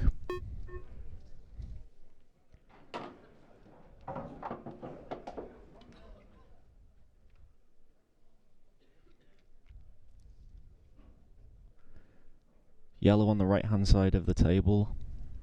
It's his problem ball. Will he be tempted to go into it now?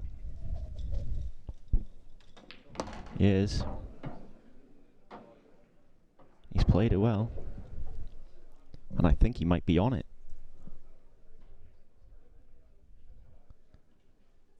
Yeah, he's on it.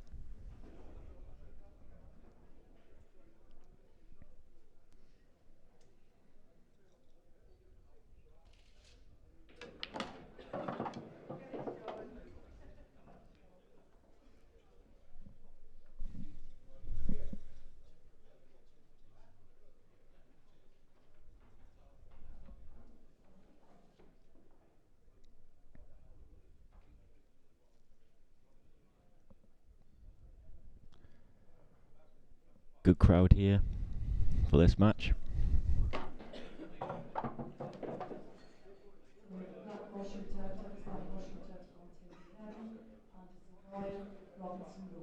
That doesn't look the best. Does he have an angle? Or is it straight? It looks straight from here, and he is. And there's no real double on.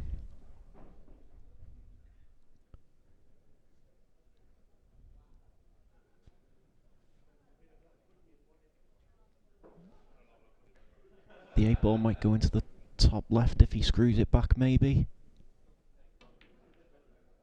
Oh wow, what a shot that is. Oh, that's phenomenal.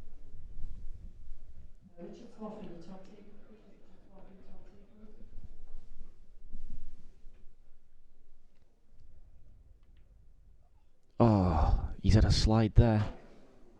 Wow, how's that dropped in? He's had a huge kick there, I think, on that.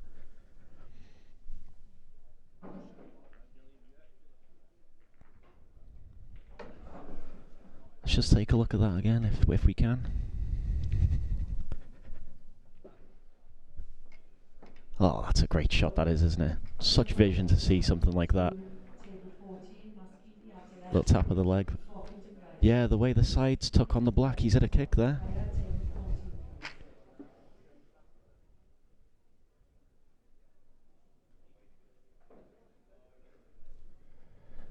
It's a big frame that though for Simon after losing the last 3 in the last set.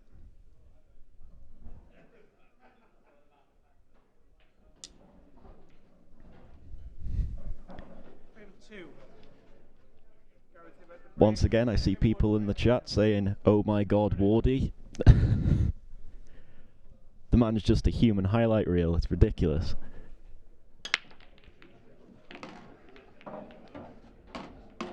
Oh, that's a great smash. He's a bit unfortunate there.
First prize jury for this winning this event is 15,000. 15,000 for the winner.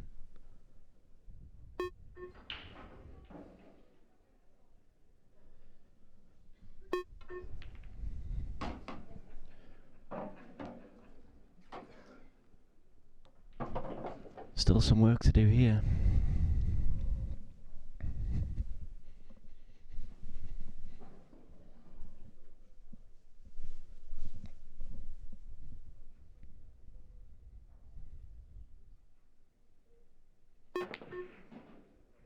And he's missed it.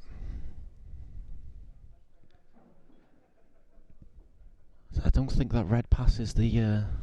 Wait, Mike, does it pass? I don't think it does at first glance. Might be able to slide it in off the far jaw.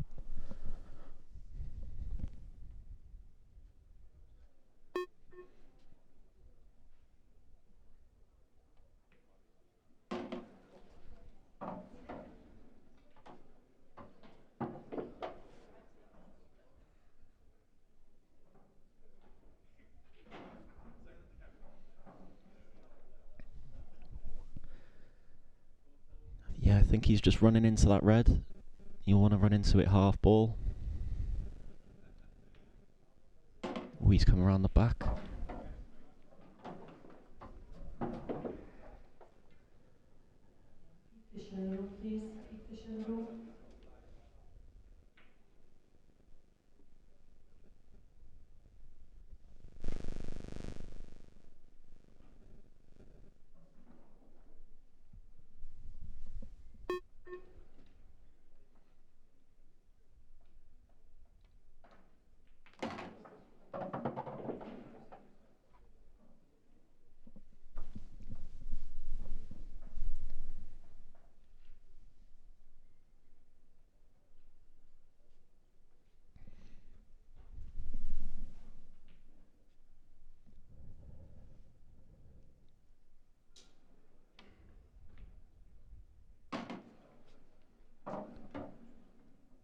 Wants that to go up. Yeah, I think he can still just drop this in. Or he could just play it a bit harder with a bit of a top spin and run past the 8. Yeah, he's played it with a touch of left hand side to bring it back. Runs past the yellow. Yeah, I think he's fine there.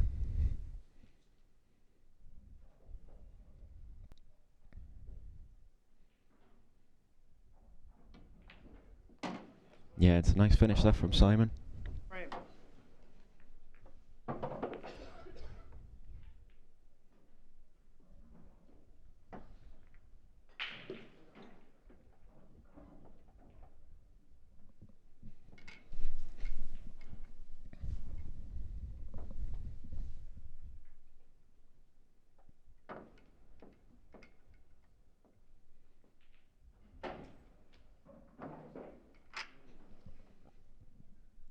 And there's the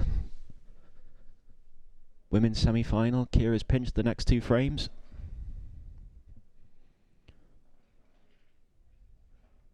She's on yellows here.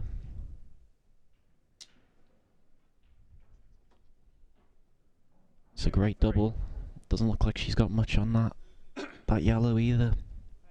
Have to pull out another good one there, Kira.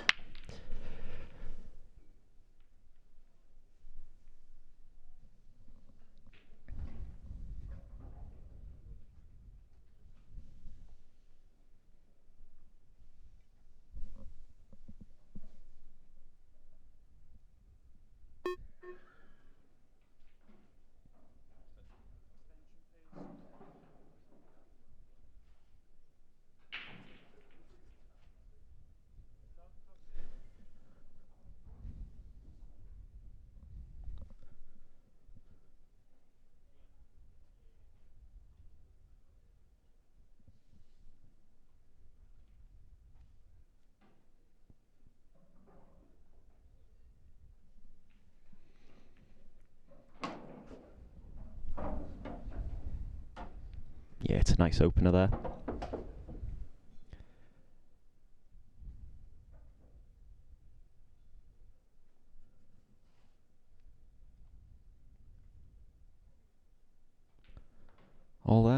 all the yellows. Ooh, that doesn't look the best though. That doesn't look the best at all.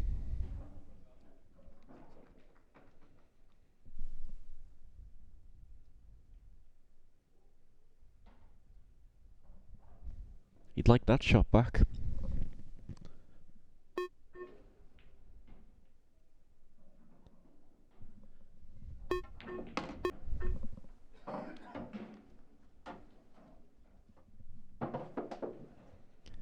All of a sudden there's work to do again.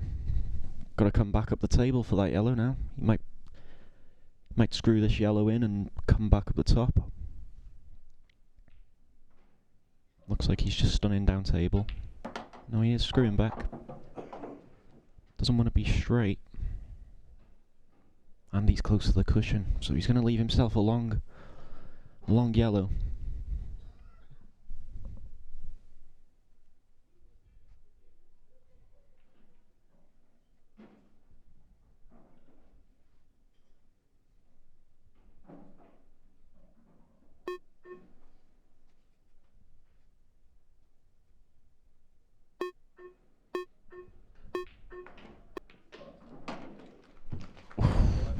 Wow.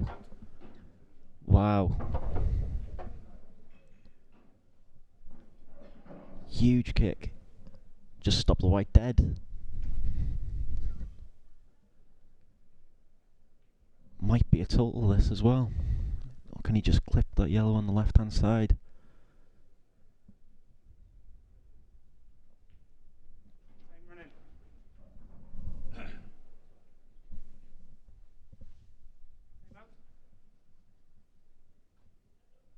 Our referee Brian Moss there having a good look at it. Yeah, let's have a closer look at that. Gosh.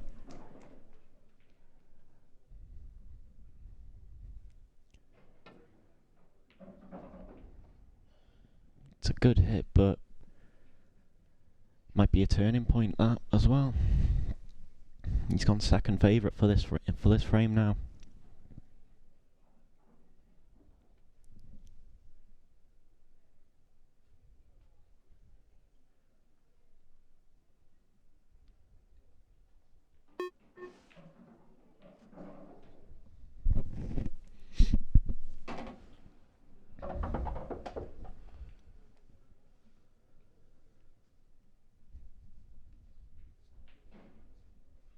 Mercedes Grand Prix on table 8, Adam Harry Williams, Alan Robertson. Adam Harry Williams, Alan Robertson, table 8.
So it looks like that horrible kick is costing Gareth this frame.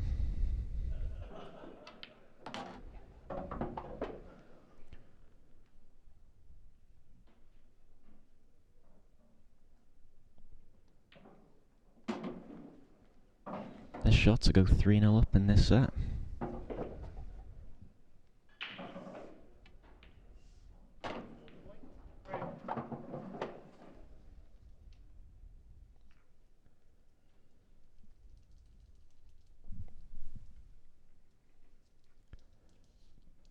Yeah, 3-0.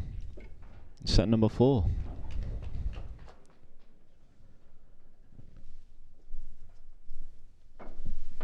And I've been joined by James Williams from the production team. He helps out here at the IPA.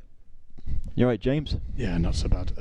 This a bit of a day of firsts for me. I've already been master of ceremonies already, so now I'm jumping into commentary. We've been part of the production for about 2 years, so I've seen enough pool. I'm not any type of player, but I've seen enough. But you can talk the shots, though. I can talk the shots, but yeah, you can tell me a little bit more about them, obviously. Let's go into this break. Picked up a couple there. It's a lovely placement of the Hivers media logo as well. Our team there. At first glance, James, what are you looking at? What colour are you looking at here? It's a bit difficult. Those two reds bunched at the top cause a bit of issue. The yellows are quite nicely spaced out, so it looks like he's going yellow. Look, you are a pool player. Well, sometimes. Definitely not got any type of skill on that.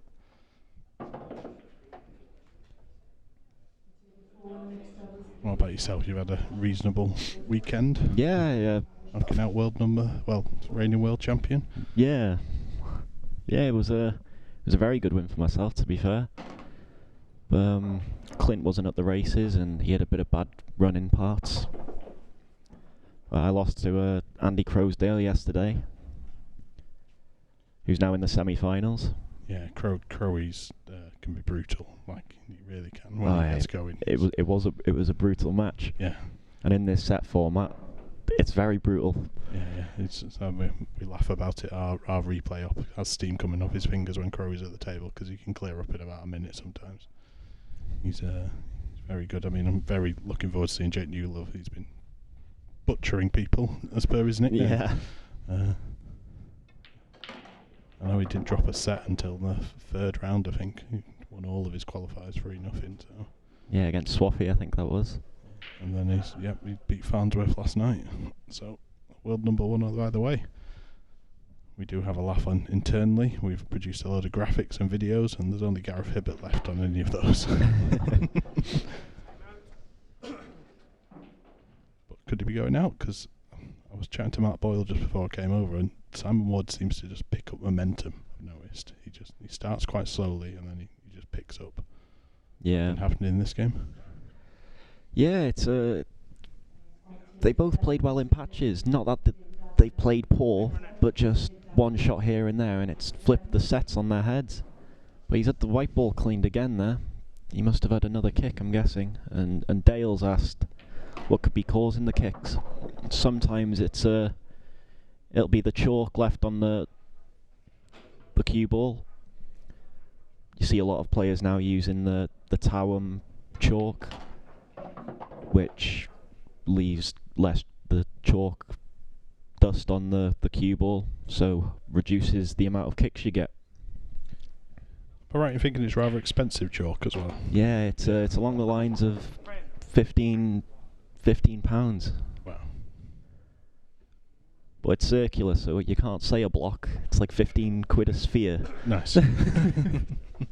Or a cylinder. Gareth Hibbott gets one frame back. Sam Ward up next to break. Onto the outer table. Bex It was table. It was 2-1 at the time, and it's now 3-1 to Kira. And it looks like she's reds. Oh no, I think that was the yellow. Yeah, she hit. There. Yes, sir. Bex Sweeney on the yellows there. And I think she's made that pot, I'm guessing. It's one of those, a blockage with the outside cameras. So we're back to Simon Ward's break. They've both been breaking really well. He's made a ball yet again. I thought you'd done commentator's curse then. Never.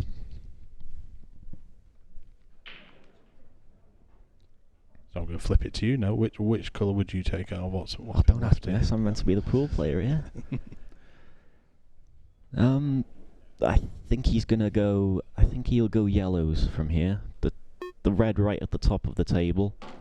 It's a bit awkward to land on, and obviously the red on the right hand side's a bit tied up as well. But you've got the yellow into the right centre to maybe nudge into the one on the side cushion there. Yeah, he pushed that black out on that shot to move that out into the centre. Is that yellow on the right-hand rail going to be a problem?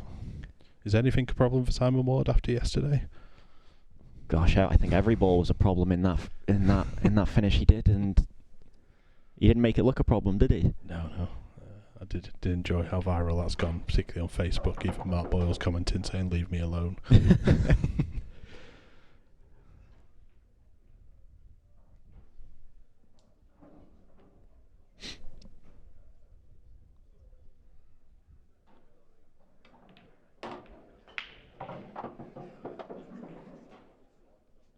Yeah, I don't think any of these are using them the Towham chalk, as we said before. I think Okay. Simon looks like he's using a triangle, and it was I think Hibbott might be using the same stuff. So they've had a few kicks, and you can see the marks on the table from where they've been queuing. You don't seem to get as much as that with the other chalk, the expensive stuff. Oh, okay. Yeah, he's bit a bit of the pocket there, just to keep the yellow in the open. Difficult angle on this last yellow, I guess. He's getting back to the other one, isn't he? It's going to be. I think he'll play the yellow into the red to make it, but he doesn't want to double kiss the white with the red coming back. Yeah, he's played it well. That's why you're the pro pool player, not me. I think he'll just leave this 8-ball long into the bottom right corner. So we're going for a deciding set in the first semi-final. I do know there's a very, very tasty seniors game going on the outside tables of Mark Boyle versus Mark Farnsworth. It's just come far enough, that has. That is a tasty one, isn't it? Yeah, and there we are. 2 sets each. Yeah, 2 sets each. Going to deciding set, and there we go, as if And there's magic. And there's the game that we all want to see. After the ladies' semi-final, obviously. But yeah. Black's line a bit funny. I don't think there's going to be any problem for Mark, is it, though? Yeah, he's just going to drop that in, and he'll land straight on it. If there's any angle, it's disappointing. It's very strange. I don't know if you can call it a curse or anything like that, but Mark Boyle's still not got past the last 16 of a world. I mean, it's It's astonishing, isn't it? Yeah, considering last year, was it 90% win percentage or something like that on the tour? I mean, I know it was definitely over 80. I've sat many late nights watching Mark Boyle, but I've also sat many late nights watching Mark Farnsworth. I think must have been 2 years ago here, where I think he won 35 frames in a row. And then got to the final and beat Mark Boyle 7-1. Yeah, I was one of them 7 frames. It was one of the quickest finals we've ever seen, and we're a little bit appreciative of that on a Sunday night when it's 10 o'clock. So, but when these two are on form, it's scary. Yeah, it was. We had a WhatsApp group chat, and it was called the Mark Farnsworth Appreciation Society because we got to have an early night that night. Watch his break. The 2 players taking a comfort break on the main table. He was struggling with his break yesterday against Jake. It looks like he's made a ball there, but one of the last ones moving again. But they've split really well, haven't they? Yeah, they have.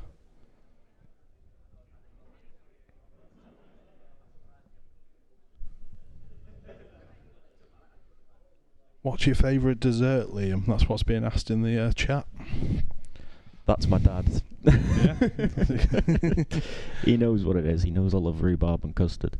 Well, rhubarb and custard, nice and old school, that. Yeah. I'm partial to a sticky toffee pudding. Yeah. Tiramisu. There you go. 3-1 up for Boyle. I can't see Mark Farnsworth dropping a shot here. Yeah, just take the 2 balls at the bottom of the table and then come back up with where the 8-ball is. Near enough where it was last frame as well, wasn't it? Yeah. So you watched a bit more of the game than I have. Deciding set. putting some money on it? If you're putting a rhubarb and custard on it, who's it on? I might put a pot noodle on it or something. They're a bit cheaper. I don't like spending money, so I'm not a betting man. I think I'd probably go myself. I think I'd go Wardy. Not because I'm Welsh, which I am, but I think the sets he's lost as well, he's been so close. Yeah. Especially, he was 3-1, I think he was 3-1 or 3-2 up in a set. And he lost it 4-3. After I think he played a poor shot in the 6th frame, where he's come off the cushion, missed the red into the corner, and he's gone in off in the middle pocket. As we watch Farnsworth clear up here, make that 3-2 in the seniors last 16. We'll have the seniors final tomorrow, along with the masters, the doubles and the mixed doubles. And then upcoming on here, we've got Jake Newlove versus Andy Crosdale, and then the 2 grand finals.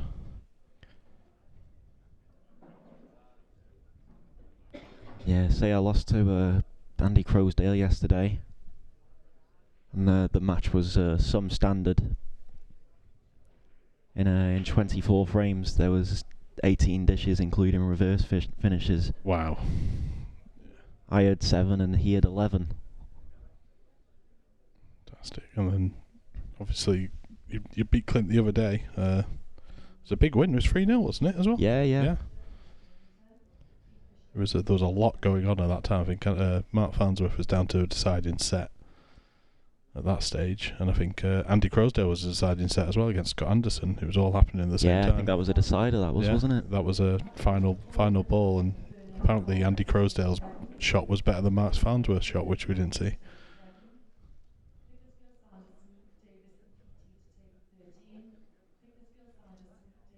Kira at the table, 3-2 up in the first set.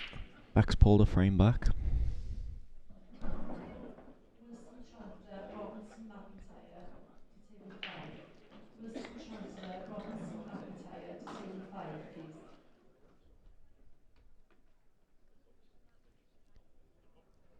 A lot of work to do there on that table. No colour looks particularly appetising.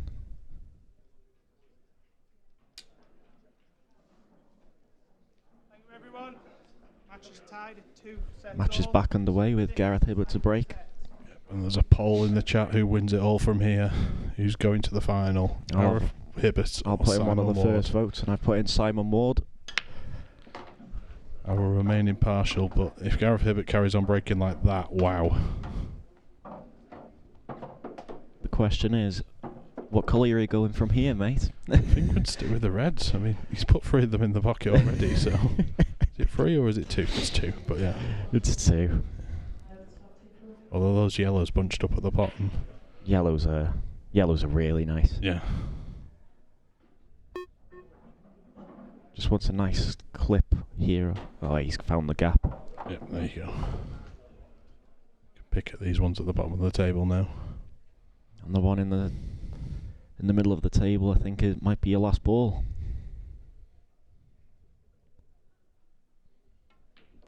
Gareth, I think he's in all competitions still, isn't he? Still in the seniors, still in the masters as well. And he's still in the mixed as well. Is he still in the mixed? I think me and Deb Birchall have got him both next. So, oh wow! I want him to stop this. Yep. Well, I think he's going to pull out of one, because I think it's out of the seniors or the masters he is going to pull out of if he does get to the final. But yeah, phenomenal performance. I mean, especially over the last year, he's really turned it on. He's been in a few finals. He obviously beat Farnsworth in the last tour final. But at this moment in time, he's still on for the quadruple. Yeah. Don't think he's ever been done before. I'm not even going to consult stats on that.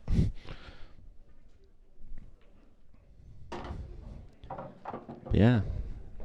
Nerve settler in the last set.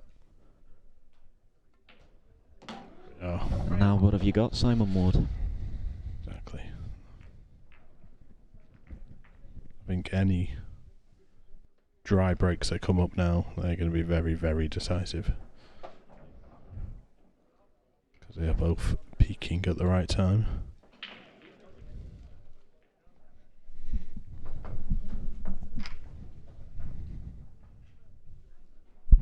One of them now where they both need to peak, isn't it? Yeah, definitely. We'll keep the poll running till the end of this frame. You make your decision from there. Brian sets the balls up. Frame 2. Simon Ward, break. Trailing 1, frame to nil. Time running. Simon got in response. Oh, has he got a ball? Has he got? Oh, he's not.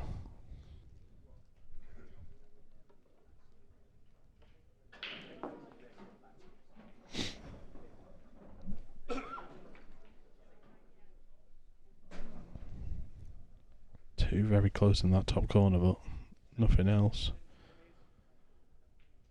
Well then, Liam, where'd you go from here? Reds are definitely the ball, but it's literally the only ball that's causing you problems is that yellow. That's up there. Yeah, it's a nice touch, that is. You'll just want to be on that red in front of the yellow next shot, or the shot after. You can play for the one on the side rail and play for it in the left corner.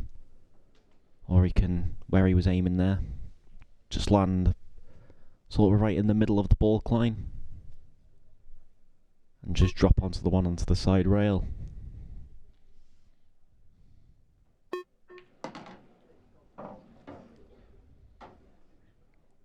Yeah, that's good enough. Just had him here. How's he get back to that one in the middle? Is that his last one?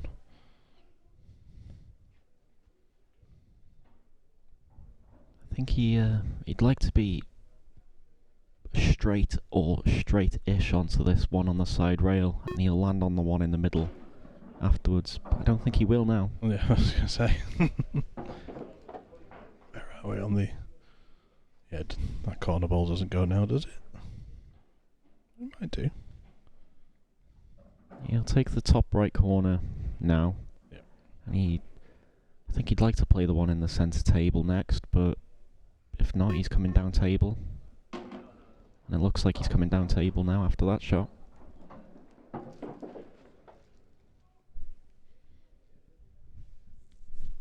I think a few people might wish they would that they could change their votes now after Gareth's on a finish here, already one frame up. You never write Simon Ward off though, do you? He was 3 frames down, I think, yesterday, and he brought it back to 4-3, so we shall see. It's obviously all depending on Gareth's break, which has been pretty immaculate so far.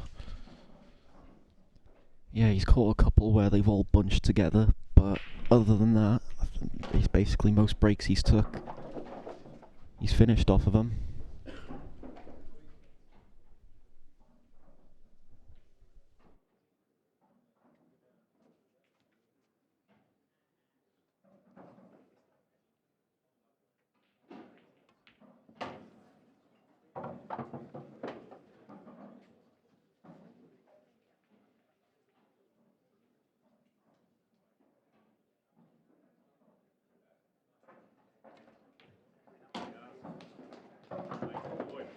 Frame.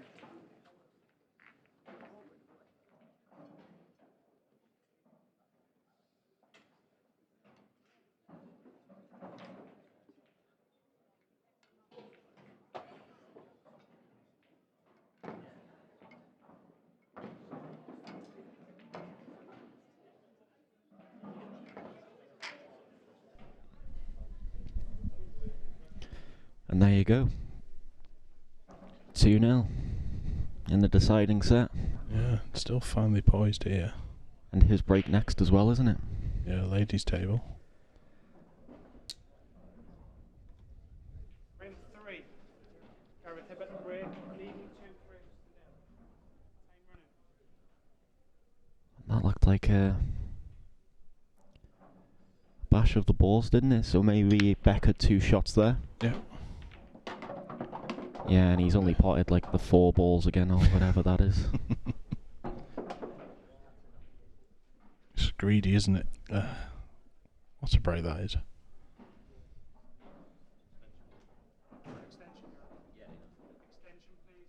I think he's probably been one of the most consistent breakers over the weekend, as Gareth Yeah. always is. We've had Boyle at the table twice, and I think he's even doing better than there.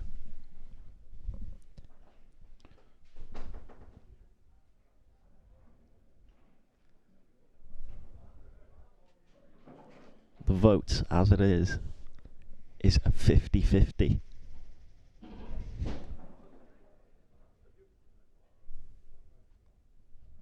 I did say I'd end it after the second set, so I'll end it there. 51%. And I It just think ticks over. I think you've just added it. One vote got added. Yeah.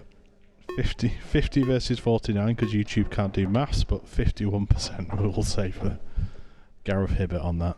So it's still finely poised, but can you see? I was going to say, unless there's a disastrous mistake. I won't say disastrous, but mistake here from Gareth. You see him clearing up quite easily. I guess that yellow just below the centre line is a bit of a problem. Yeah, I think he's playing for the one up the top of the table now.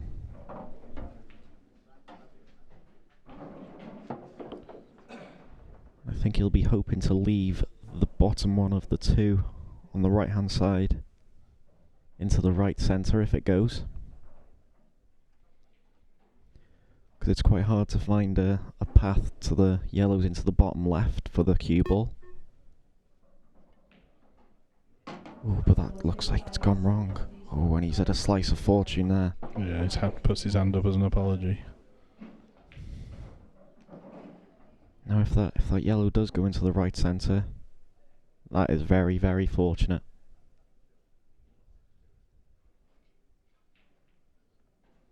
Yeah, and it looks like it goes from that camera angle.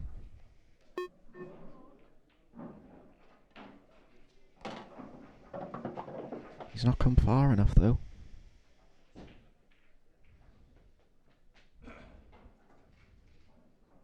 You can run into the red and hold. But you just want a nice shot to get on the 8 ball there, don't you? Yep. Yeah, it's not one for a skill shot, is he, Gareth? Or is it? I'll say this, and he'll probably do one soon. But yeah. But if you can get that other yellow into the other middle. Ooh. Oh, it's tantalising. But it didn't go in. It just looked like it was gonna rock back and drop in, didn't it? But it's rocked back and held. Yep. So this is huge for Simon Ward. And really, these need to go. Yeah. The only one is that red next to the yellow, but Yeah, I think he plays into that now. yeah, Yeah, made it. Yellow goes in as well, but he's potted the red, so it's fine.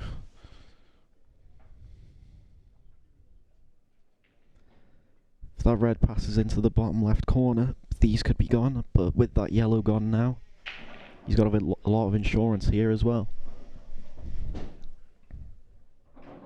If he just fancied snookering him or not. There's always a lot of comments in the chat about the size of the table, particularly when Simon's around it, but you do have to bear in mind that Simon is about 6'4", 6'5". He always looks a lot bigger than your other players.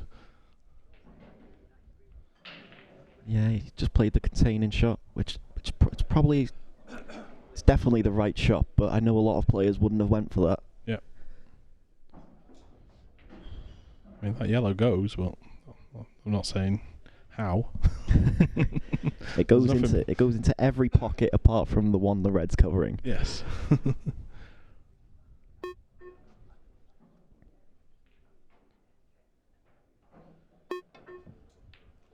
was close. Wow. You seen Simon do exactly what we did then? Yep.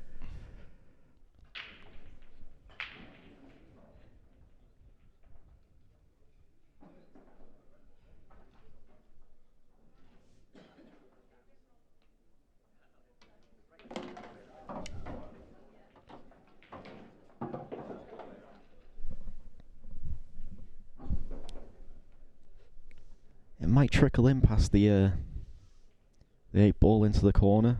Or he might fancy landing on it into a different pocket. That's what it looks like he's done. Yep. If that holds up. It's rolling a little bit. I think he's all right there, yeah, isn't I think he's fine. He can just run off of 2 or 3 rails. The 8 ball into the bottom left there, as we see. You've had a few matches on the TV table. I know a few amateur finals back when amateur days. Any in your pro so far? Yeah, I've had 2 or 3, I think, so far. How different does it feel to the outside tables? Obviously, shot clock is probably your first pressure. Yeah, it's a weird one. It doesn't, especially for these sorts of players, they're used to it, and that's a big frame that for Simon. Yep, definitely. Yeah, it doesn't make you, it doesn't make me nervous, but you do have to change the way you play because the cushions are a bit more slidey, and the speed's a bit different, and obviously with all the lights and stuff, it's a bit warmer, isn't it? Yeah. And yeah, all the top players are very well adjusted to it, and that's why they play so well. But I've never pulled out some of the best stuff on the stream. I've just managed to crawl over the line a couple of times. But I'm sure it'll come. Yeah, fantastic. It looks like Farnsworth has missed the 8 ball and to go 4-3 up and opened it up for Boyle here. So we go back to the table. You want a better break than last time. And it looks like it. Oh, he's been there goes kissed. a white. He's been kissed in half. Desperately unlucky. And look at them yellows too. Yeah. It was tracking. I thought it was tracking towards the corner. It was nowhere near, really. Sadly not.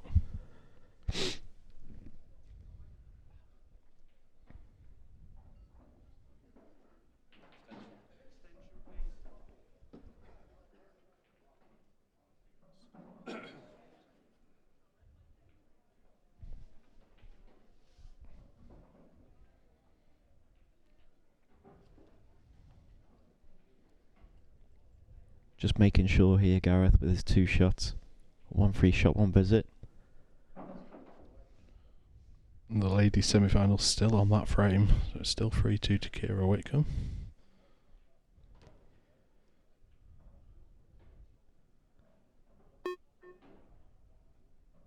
Sometimes frames like this can be the scariest. You know, when they are just all there. Yep. They're almost too easy. Sometimes. I think there was a Craig Brown red yesterday where it's an easy pot into the top left pocket and it just bounced out and he literally stuttered in his step in face of shock. It was a lovely reaction, but it's definitely what it was he wanted. Yeah. Just gone 3-3 in that game that we were just talking about. So Beck Sweeney. So a decider in that opening set of the ladies.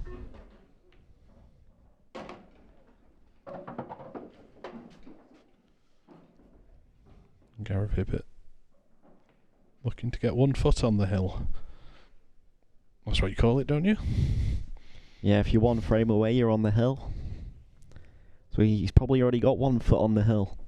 He just needs to finish these off and get the other foot up there.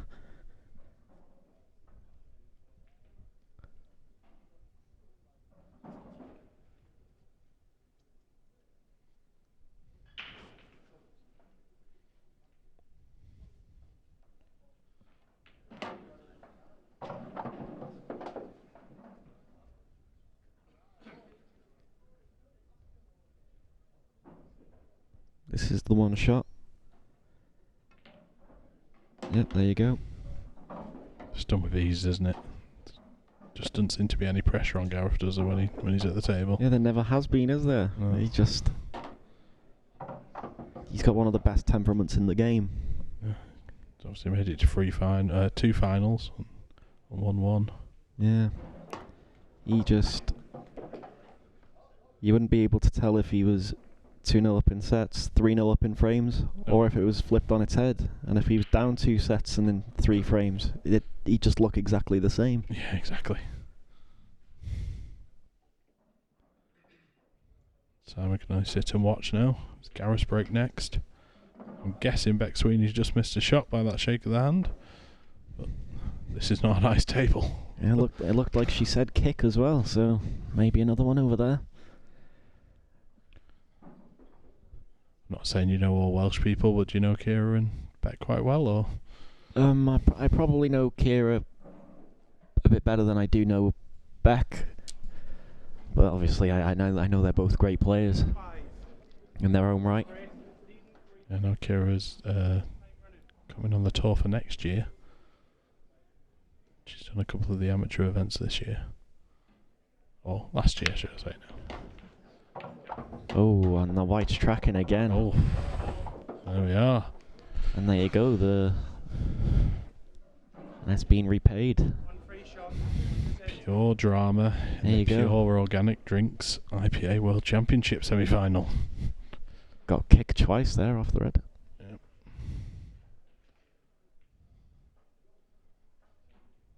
Can Simon take advantage of this?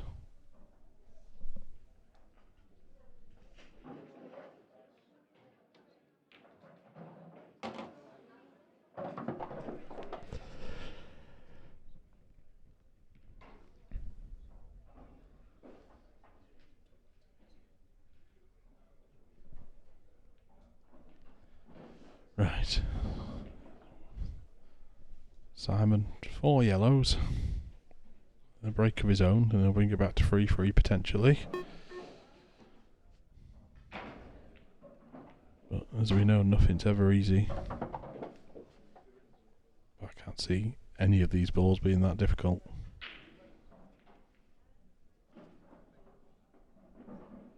That's where he wants to put that yellow just near the middle, and I think he's moving on to it now. Yeah, I think that's a little bit problematic, but nothing too difficult for someone like Simon Ward.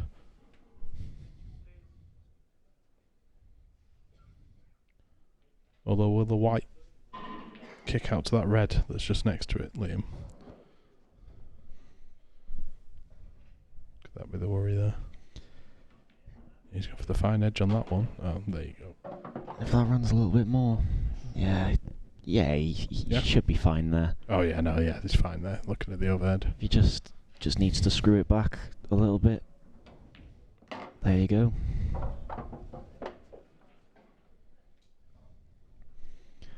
And Simon Ward's break next. And he'll want a better break than he's had the past 2 times. Yeah, definitely. 3 frames to 2 to Gareth Hibbott. As we said, Simon Ward's break next.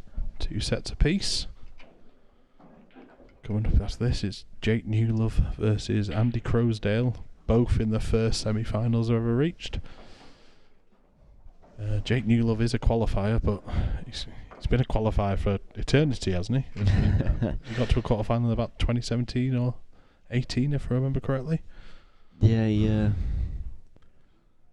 I think people who know Jake won't be surprised he's this far. They all know how good he is. He's a England men's A player, so the cream of the crop. So yeah, he's definitely one of the better players. And he's gone off again. And that one fired in, didn't it? That one's not unfortunate. No. It's flew straight in.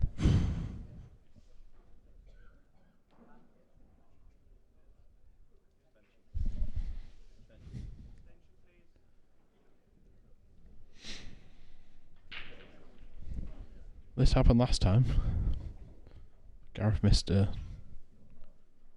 ball on the way back, which brought Simon back into it. Simon's probably hoping for that luck to come twice. I think if the red creeps into the left centre, I think Gareth's going reds here. Which it looks like it does. It looks like it goes in off the far jaw. There's a comment in the chat saying the big advert on the table put Simon off. It didn't. It's only a virtual thing. Don't worry. It is not going on the table. Yeah, they put the white flag on the table. Yeah. And he had a kick off it. Yeah. People say the referee Brian's very quick to move, but yeah, he's not that quick. And this should decide our very first finalist. Yeah, sadly so for Simon Ward, but third final for Gareth Hibbott, and scared along the way, but I think it's Gareth, probably an early favourite just because of his experience on the TV table and also in World Championship finals. Yeah, definitely. And we know what he's like. He's just cool as a cucumber, isn't he?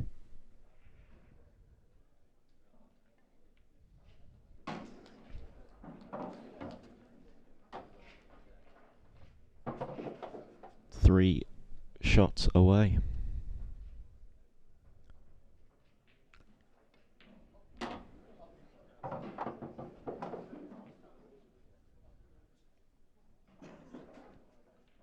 It's a lovely shot, that. Something I could never make.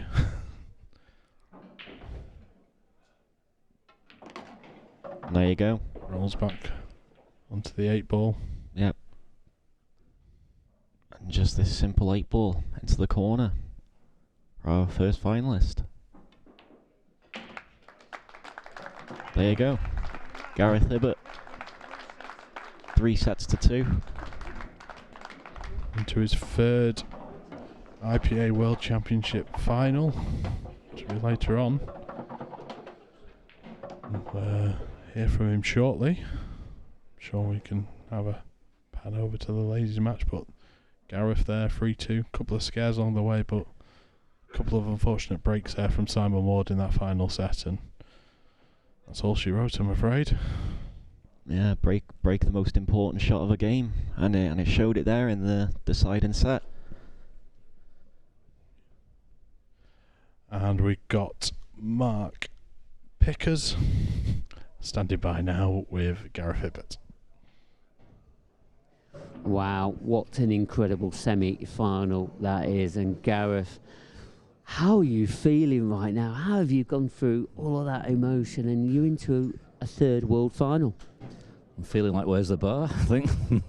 Just, yeah. To be fair, the breaks, apart from the one where I was unlucky with enough, the breaks all went my way last set. It was pretty dot-to-dot stuff, which sometimes puts more pressure on, really, because I'd had to pull out some big finishes during the match, but that last set, they were all there, really. But sometimes that makes you think, if I mess these up, I'll be even more gutted. So, yeah, he was unlucky with his breaks in the last set. I mean, you went enough for yourself in the last set there, didn't you? 3-1 up. Yeah. Did you think that maybe this is going to go to decider? You didn't, sure. Yeah. Do you want another decider? I think it was. I was thinking it's the pool gods because I'd messed up that other chance when I'd missed the ball in the middle. And you think to yourself, that enouggh's the pool gods punishing me for that mistake. So yeah, it's just the way it goes. But luckily, he's gone straight enough on that next break for me, and just got to hold yourself together, really. And we've spoken a lot about Simon's brilliant clearances yesterday. I mean, you've had some of your own in that match. I don't know if you remember it back in, I think it was like set number 2 or something it was, and you broke and all the balls went to one side of it. Yeah. And we're looking at the table. I was commentating it on with Liam Roberts, and we're looking, well, he's got nothing on here, and the next minute you've conjured it up and it all opens up, not easily, but wasn't you've had quite to as good as develop Simon's everything. yesterday, but yeah, it wasn't It was expecting up to go. Yeah, It it was a nice one. That table's playing lovely. To be fair, it's just getting that control because it's just so reactive. And to make a third final, you've got to be really, really proud, because it's not easy, especially in the obviously surroundings and that, people watching, and you know you've got a lot of people at home watching you as well. Yeah, there's plenty of support here and back at home. So I just hope finally finish the job tonight. That'd be nice. Finally finished the job tonight. Well, I mean, there's still a bit more to go on before then and that. And what are you going to do now with your time? Obviously, I know you might have another match or two, but I don't think they're going to force you to play any more today, surely. I'm going to pull out the seniors, I think. Probably stick in the Masters in the mix. We've got a game in the mixed doubles. We played quite well last night, so we'll give that another go. Pull out the seniors, give Bronwyn a bit of leeway on that one, and obviously try and get a bit of rest and some food for later on. Yeah, I haven't seen too much of Viv this morning. I've seen her scattered around one or twice, and that. Has she been about in your corner at all throughout that match? She's always in the background somewhere. I think she might have been a bit scared and watching it on the room on YouTube, so I'm not sure. Yeah. well done, a third final, and then I'm sure you're looking forward to it definitely as much as we are. You got any preference who you'd like to play? Not at all, Mark. No, they're both playing really well. Andy's obviously pretty local to me. He's Preston, I'm Southport, but we've never really played, apart from on this tour the last year or so, we've never really played that much in the past. So even though we have been local, we've been on different tours and stuff. So yeah, I get on well with both of them, both good lads, and may the best man win. Well, thanks very much, Gareth. I'm going to let you, nip off and earn a good earned rest, definitely. Cheers. And so there's the Godfather, Gareth Hibbott in.